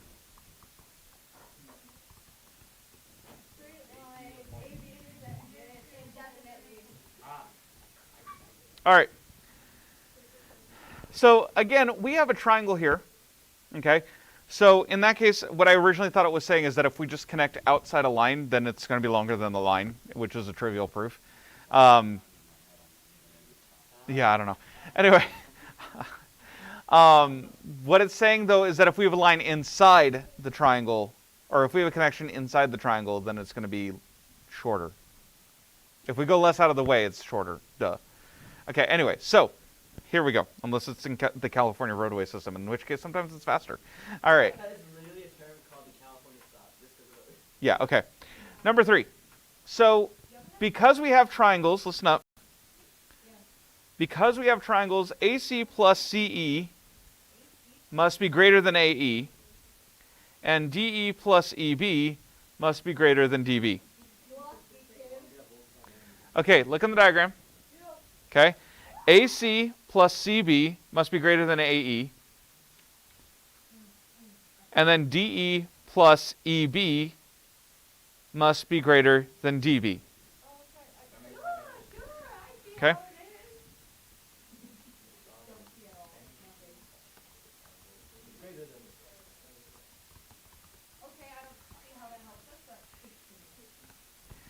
All right. Now, I can add unequals to unequals without a problem, right?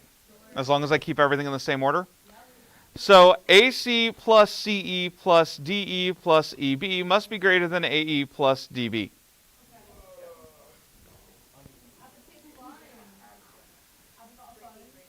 Okay, I'm going to start shortcutting that by saying unequal addition.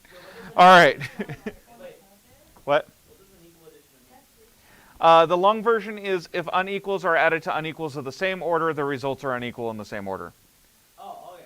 Yeah, so like equal addition, we're adding equals to equals, we get equals.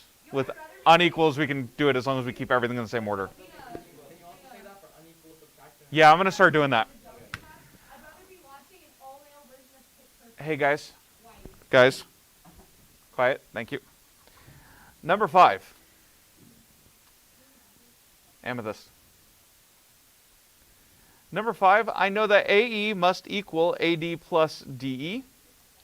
And CB, guys. Okay. CB is equal to CE plus EB. Oh my word, why? I swear I hit shift. All right, why is this true?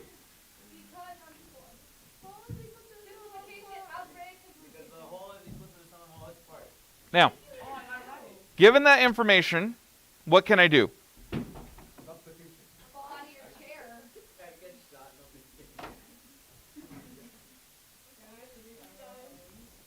All right, so what we're going to do is we're going to substitute, we have CE plus EB on the left, so we can just say CB. And then on the right, we have AE, so we can say AD plus DE. Okay? So we're going to end up with a weird mix of things.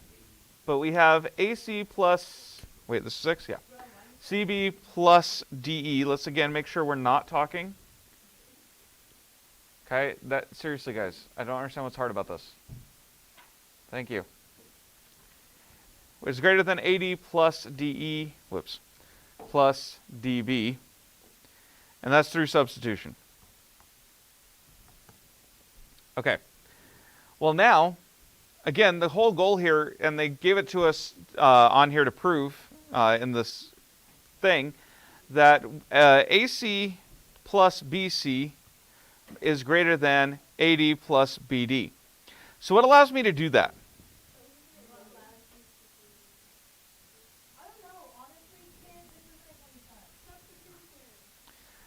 Don't I have something that's equal on both sides? So this is just subtraction. Why are we playing around with all this unequal stuff? Like, Because that's part of the section. Wait, what did we subtract?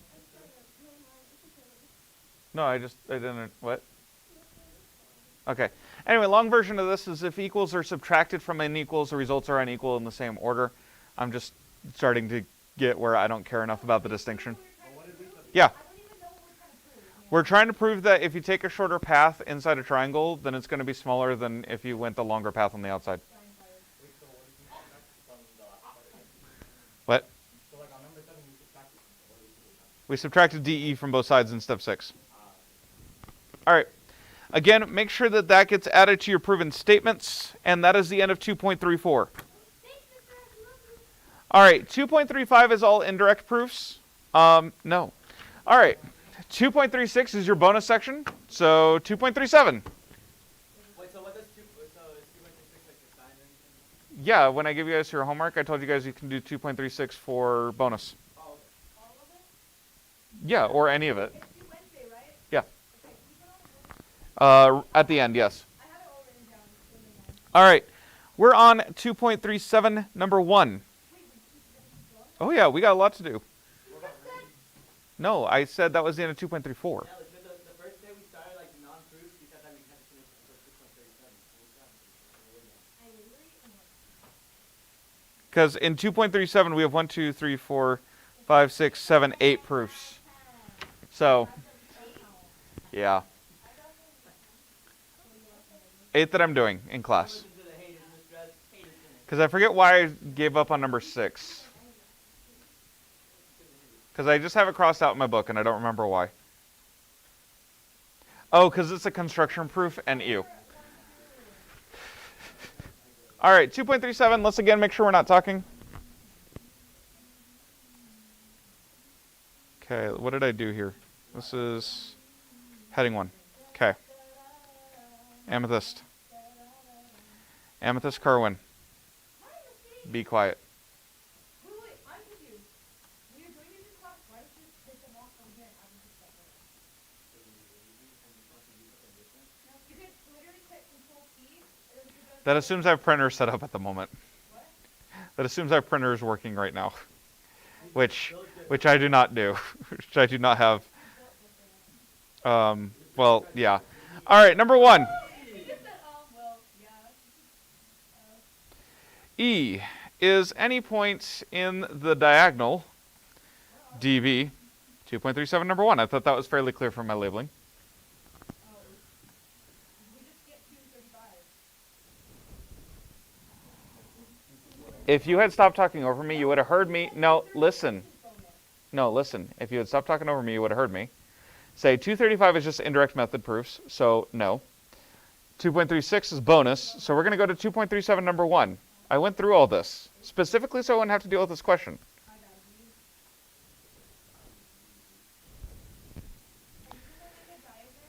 Oh, my word. E is any point in the diagonal DB of parallelogram ABCD, and EK and EJ, oh my goodness, are drawn parallel to BC and BA, respectively.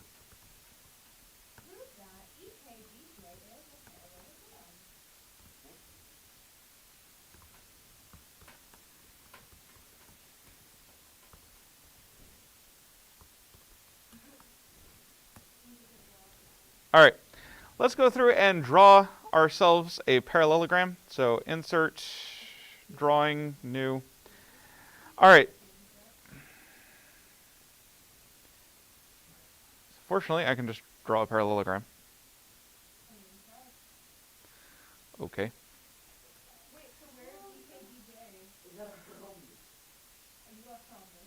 Okay. So, and then we're told that EK is parallel to BC, and EJ. E is any point in the diagonal DB. Okay, so. Okay. You will occasionally have to draw one.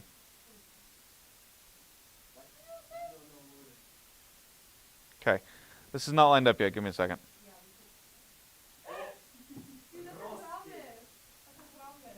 A rhombus is a parallelogram. Whoops, rip.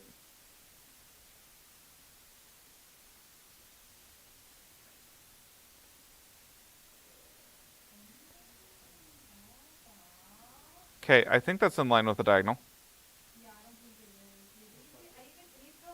Fine, here. I can go ahead and draw.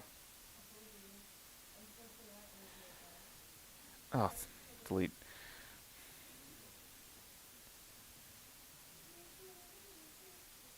There we go. Now we're in the diagram. Okay.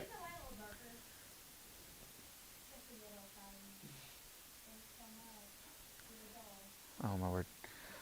Okay. I'm not flirting with Mr. S, though. He's so ugly. I would literally be labeled as the slut of the class. Smut? That's not how any of this works. Okay, we're done. We're done. I call it a smut. Guys, was I unclear? Okay, we have A, B. I need another text box up here. Guys, stop talking. D, K, C. I will line that up a little better.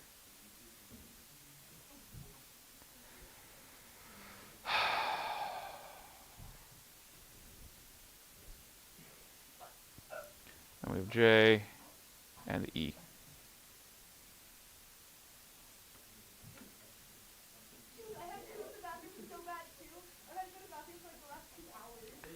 Okay, so here's our diagram. Let's shrink that a little bit.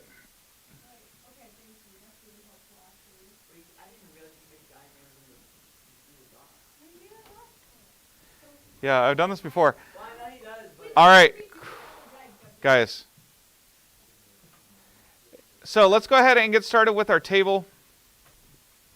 This is actually a shorter proof. So, yay, stop.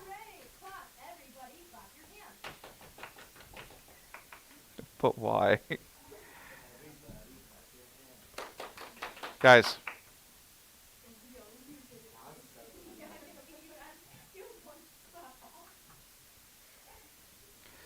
Okay, number one, we are given parallelogram.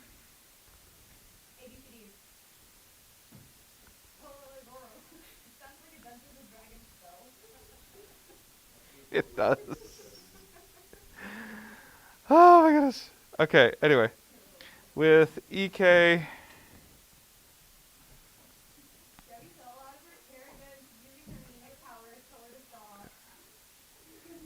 EK is, oh whoops, that's absolute value.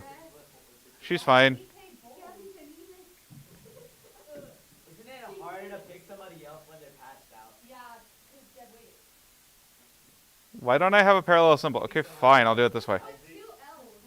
No, that's not how that works. Okay. All right. No, that's the pipe symbol. Because it is. I didn't do it. Gabby, you good? Okay, cool.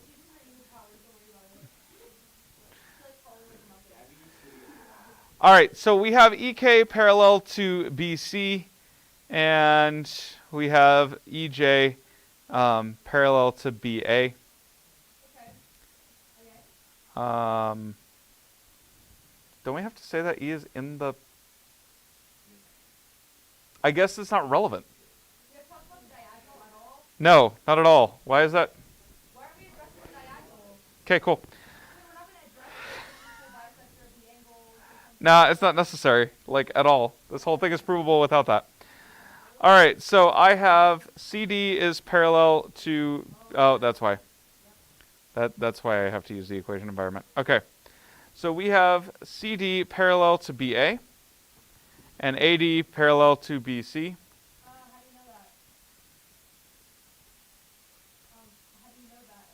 Definition of parallelogram.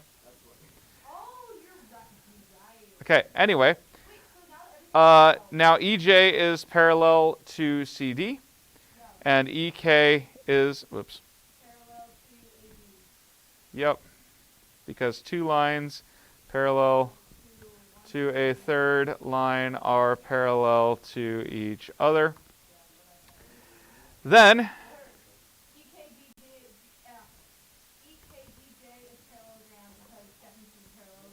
yep.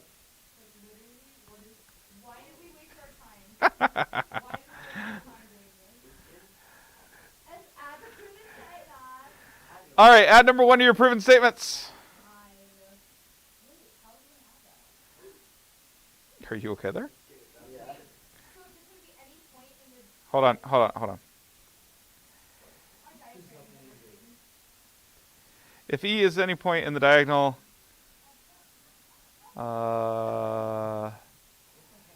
then. There you go.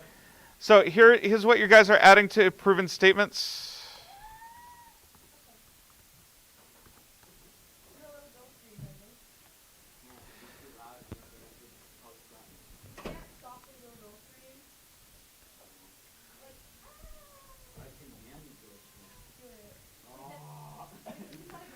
All right, get this copied down. And this class gets set at 40, correct? Yes, there's no time left. Oh no, how sad. Okay.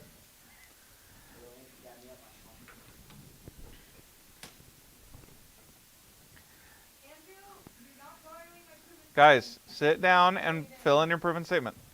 I know what's gonna happen. You're gonna do your handshake with Douglas and then you're gonna ask my proven statement. All right. You'll have them copy down. And then let's go ahead and I'm going to get this going. It's literally the text of the example. All you do is say if at the beginning, change the period, and then prove that to comma then. That's it. That's all you're doing. All right. Well, I got to get the slide up because you wanted it. So I also have to fix said slide because this is no longer relevant.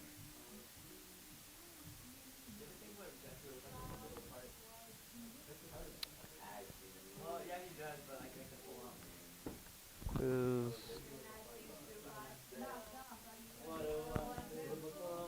I like how his hair is at right now. I like how I know.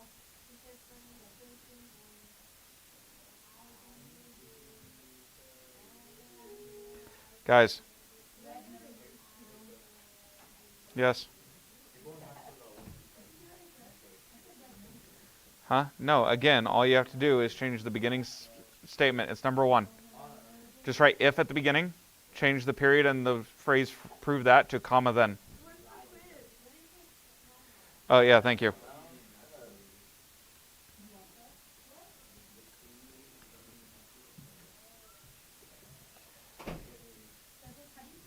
All right, homework 2.34 through 2.37 is due Wednesday. The sign problems are on the screen. Quiz 19 will be Wednesday, and I will see you guys later.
Oh, whoops, we're still up. If I ever get a girlfriend, I'm about to say,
All right, welcome to Algebra 1. We're going to get started. We are on page 154 of the text.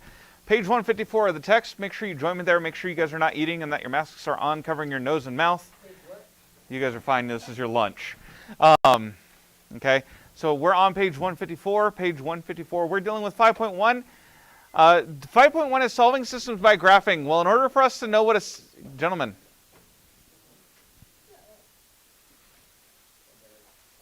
Yes, it is. Let's stop talking. Thank you. Okay, so before I can discuss how we solve systems of equations, we should probably know what one is. Okay, a system of linear equations is two or more. Okay, linear just means that they're lines. A system of equations is two or more equations having the same variables. Okay, so I have here listed in example A. We'll get to it in a minute. But listed there, I have two equations written in x and y. Okay, what that allows us to do is test points and see if they match both equations.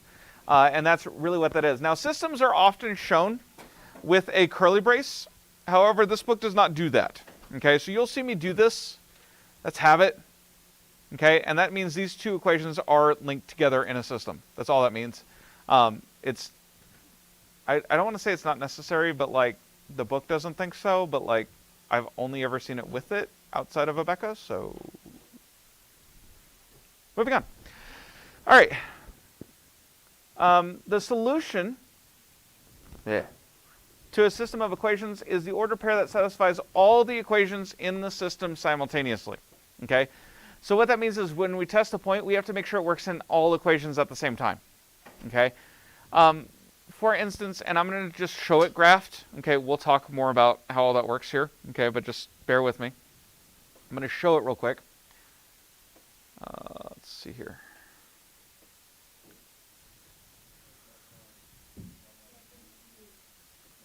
Gentlemen.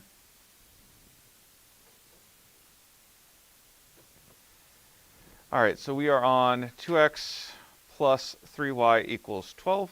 And we have 3x minus y equals 7. You'll notice these two lines, they meet at a point.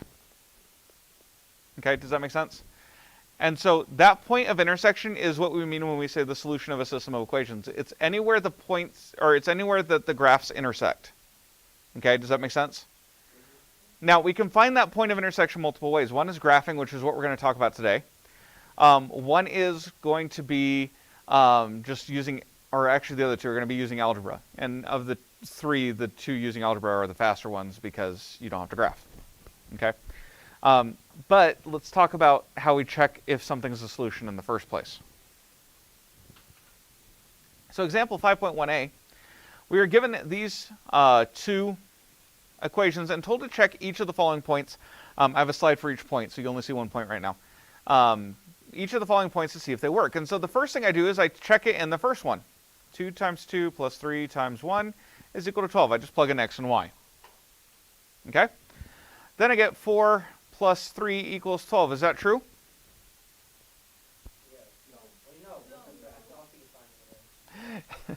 Okay, yeah, I can see where you get that. All right, so that's not true. So this already is not a solution.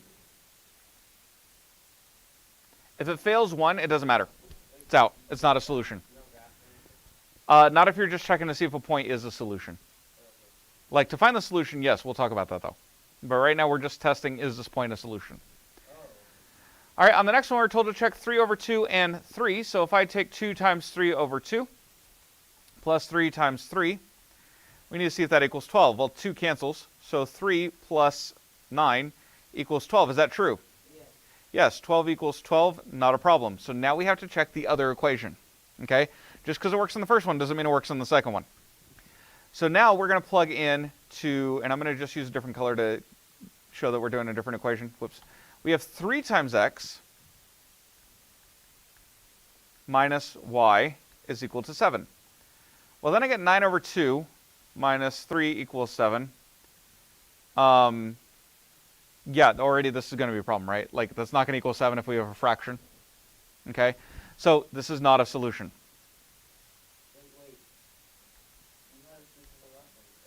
It works in this equation. It does not work here. Therefore, this is not a solution of the system as a whole. Does that make sense? So just because it works in one equation does not mean it works. Okay? So with this one, with 0.32, which we already know is the solution because we saw the graph, okay, because I just graphed these two lines, okay? But let's check it. We have 2 times 3 plus, 3 times 2 is equal to 12. Well, sure enough, 6 and 6 equals 12. Not a problem. Okay? So this one works. Now we check the other one. 3 times 3 minus 2 is equal to 7. 9 minus 2, in fact, does equal 7. Since this satisfies both equations, this is a solution. Does that make sense?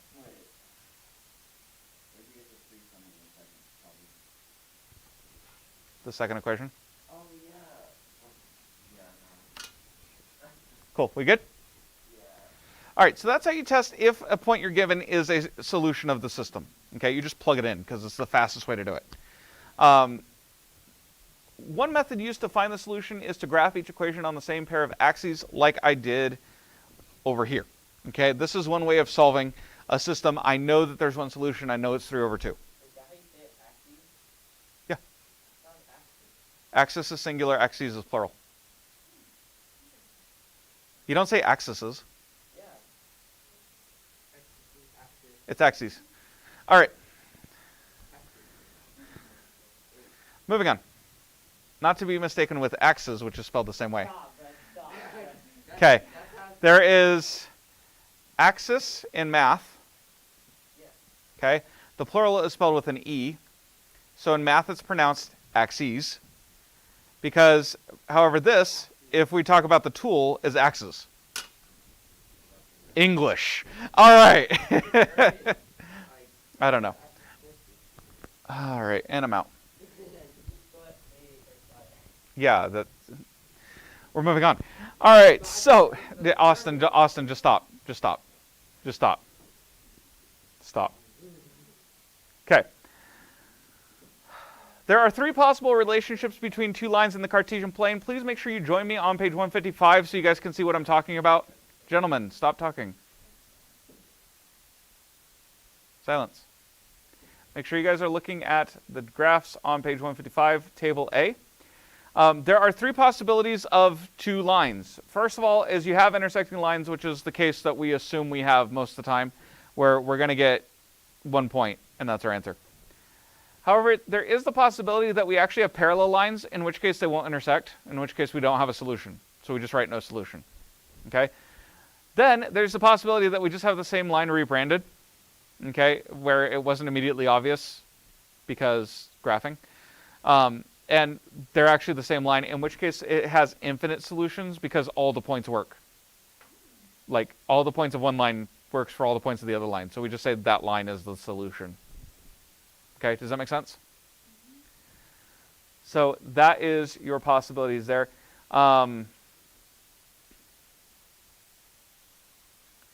Notice that they're considered independent equations for intersecting and parallel lines, but they are dependent equations for coincident lines. Coincident just means to be occurring at the same time. So coincident lines is when it's the same line. That's the name of it. Okay, and we call that dependent equations.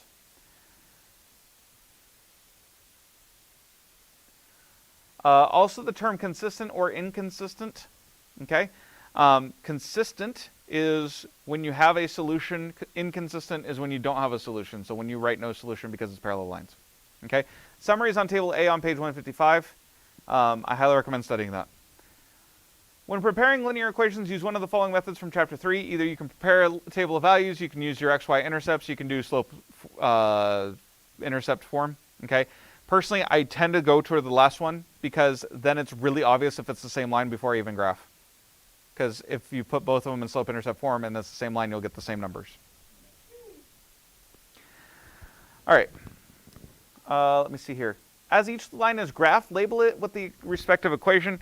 As problems get more complicated, there may be more than 2 lines being graphed. There do exist 3 system equations, 4 system equations, and so on. Just don't worry about it. We're not going to do all that in here. Okay, we might get up to 3, I think. But, like, it's not that bad. Promise. Ish.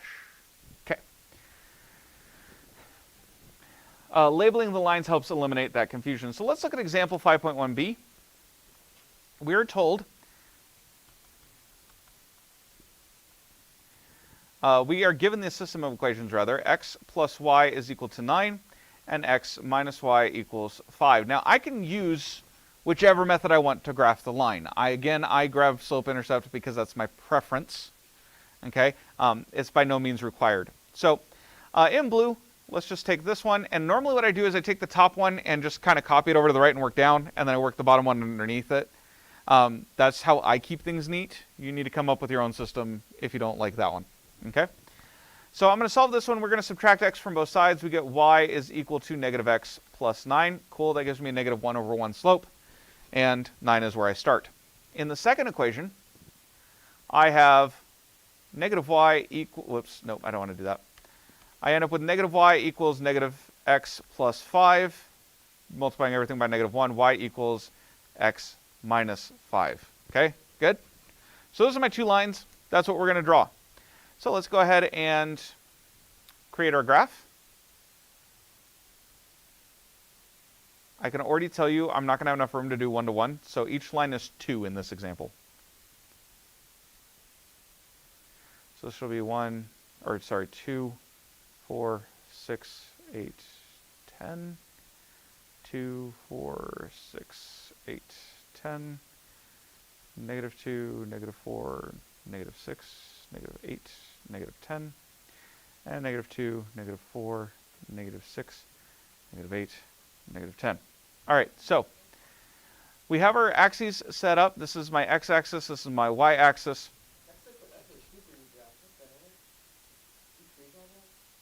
Yeah. Dude, there's a line tool. No, I'm saying like the numbers even, bro. Okay. That looks like... All right, moving on. Okay, so first of all, I'm going to graph my top one. My top one will be in blue. My bottom one will be in green to help keep things separate. Okay? So I'm starting at 9, which is halfway between 8 and 10. If you can at all possible, leave it 1 to 1. It makes things a lot easier. All right, and then I have negative 1 to 1. So that means my next point of intersection would be down here. If I go 1, 1, it should be right here, and so on down the line. Okay? So I can go ahead and draw that line. Something like that. All right, and then the next line is going to be x minus 5, so I'm going to start at negative 5.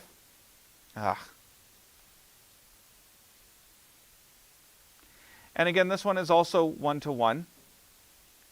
So then, let's see here. I'm going to go up 1 over 1, up 1 over 1, and connect the dots.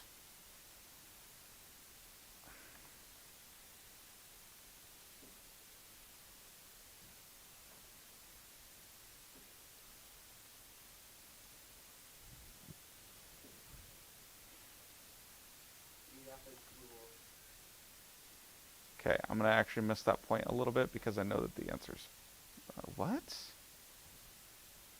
And this is why you go ahead and use 1 to 1, because otherwise this gets real hard real fast. I'm going to have to scroll down and actually use a larger graph because it's not working.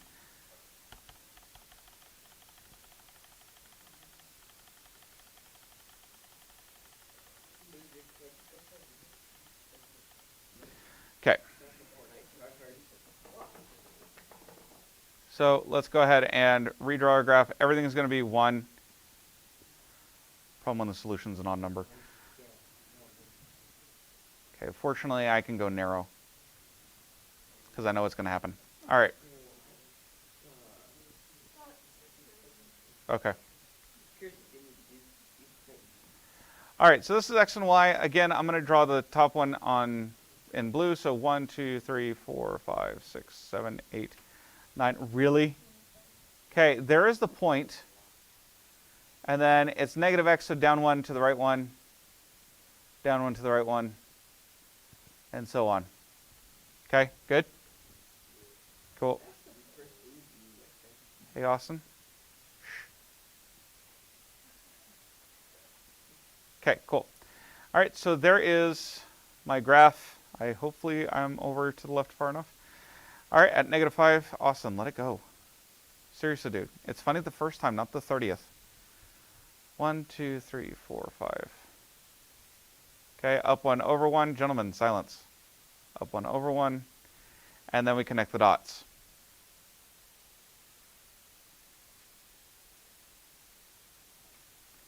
And you'll notice they meet in a point right here. Whoops, rip.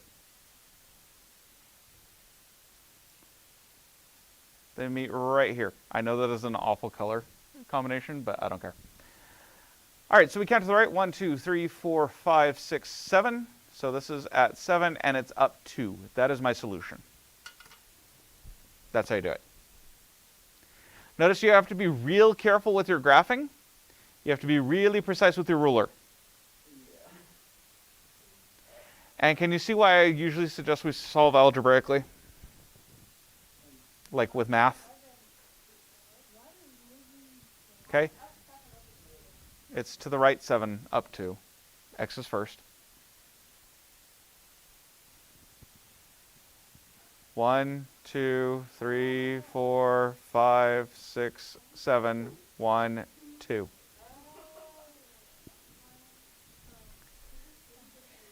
So 7, 2 is the answer. I should see your graph. Okay? So it can just, your answer can just be on the graph and circled. That's fine. Okay? Notice that in blue, I should have labeled the equation x plus y equals 9. And in green, we should have labeled the equation y equals x minus 5. You're not necessarily going to color code it, so that's why labeling is so important, so you know which line's what. Whoops, except you should always label it with the original, and I accidentally labeled it with x-intercept form, so x minus y equals 5. My bad. Cool. All right, so far so good? Okay, as you can tell, this can get tedious, and it can get long. Fortunately, I don't think I'm going to assign a ton. Yeah, it's fine. It's a reasonable number. Let's put it that way. Example C. Just want to show you guys here this one. Example 5.1c. We have here the system of equations x plus 2x, 2y equals 6, x minus 2y equals 0. Looks like we might have a problem, but we have to actually simplify to c. So the top one again will be blue. We get 2y equals negative x plus 6. Divide everything by 2. Y is equal to negative 1/2 x plus 3. Okay? This bottom one will be green. So negative 2y is equal to negative x plus 0. Or just negative x. Divide both sides by negative 2. And y is equal to 1/2 x. Again, you can keep that plus 0 if it makes you feel better about it. Okay? So let's go through and graph. Fortunately, these are much shorter, so I can just do this graph normal.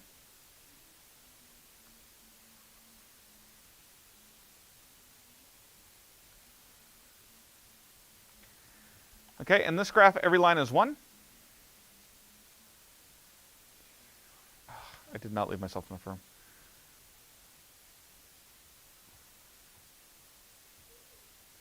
I'm cheating outrageously, it's fine. Okay, so we have x and y. My top line starts at 6, so 1, 2, 3, 4, 5, 6, right here. And then has this, no, it starts at 3. Durr, I was looking at the wrong thing.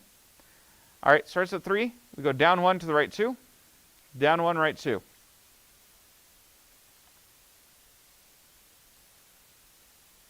I can count. All right. Again, your line should go all the way through. The only reason I'm not doing that is because it's actually very hard to do on here. So, like, it should keep going to the left. And then for green, we're starting at 0. No, right, I have to put back up the pen. All right, and then I'm going to go up 1 to the right 2, up 1 to the right 2.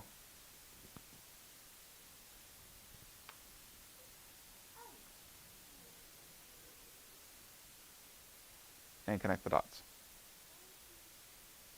What? Guys, this is from chapter 3. If the slope-intercept form is boggling your mind, you guys need to go back and study. Bro, I have to study like every week on Friday, because I have a laser today. All right, so we graphed our 2 lines. This point in the middle, hate that. This point in the middle is our solution. You'll notice I have a fractional part. Okay, gentlemen, so you do your best with it. That's what it is. So I'm to the right 3, and then I'm up 1.5. It's halfway between 1 and 2. Okay, you can't really get more precise than like half or maybe thirds with this method, hence some of its weakness. It's always like, wait, I know this is like a big question. So like 3 is y, 1 and 1/2 is x. Either way, Okay. it's always in XY form. Okay. It's in alphabetical order.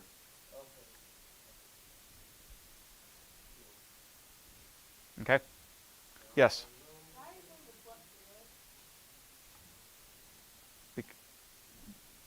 We cannot if it makes you feel better. There you go. Well, I mean, we're subtracting x from both sides. So it's either negative x plus 0 or it's just negative x. But I kept the plus 0 because otherwise then you guys wonder how in the world I know to start at the origin. Yeah, the plus 0 just means it's not going up or down. So we start there. If you don't have anything and you just have y equals 1/2 x, you should know in your head plus 0 and start there. Does that make sense? It's either way. So I just left it in there because it didn't hurt anything. All right, homework.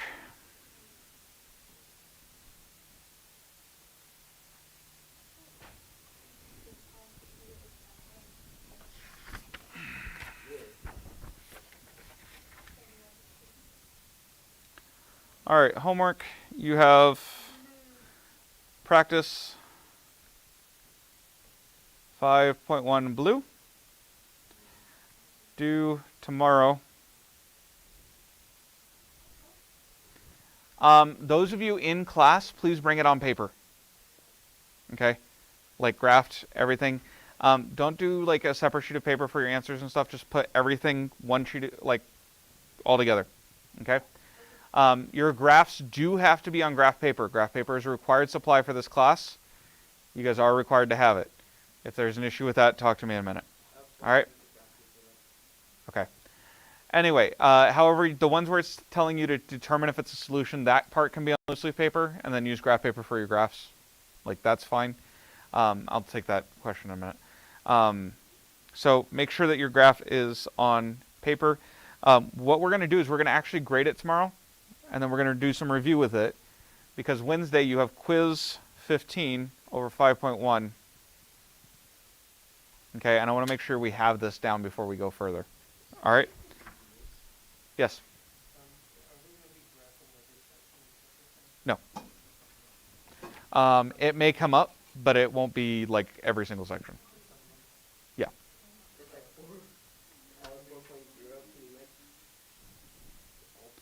And what? I don't know. All right. Any other questions? Cool. Distance learners, I'll see you guys later.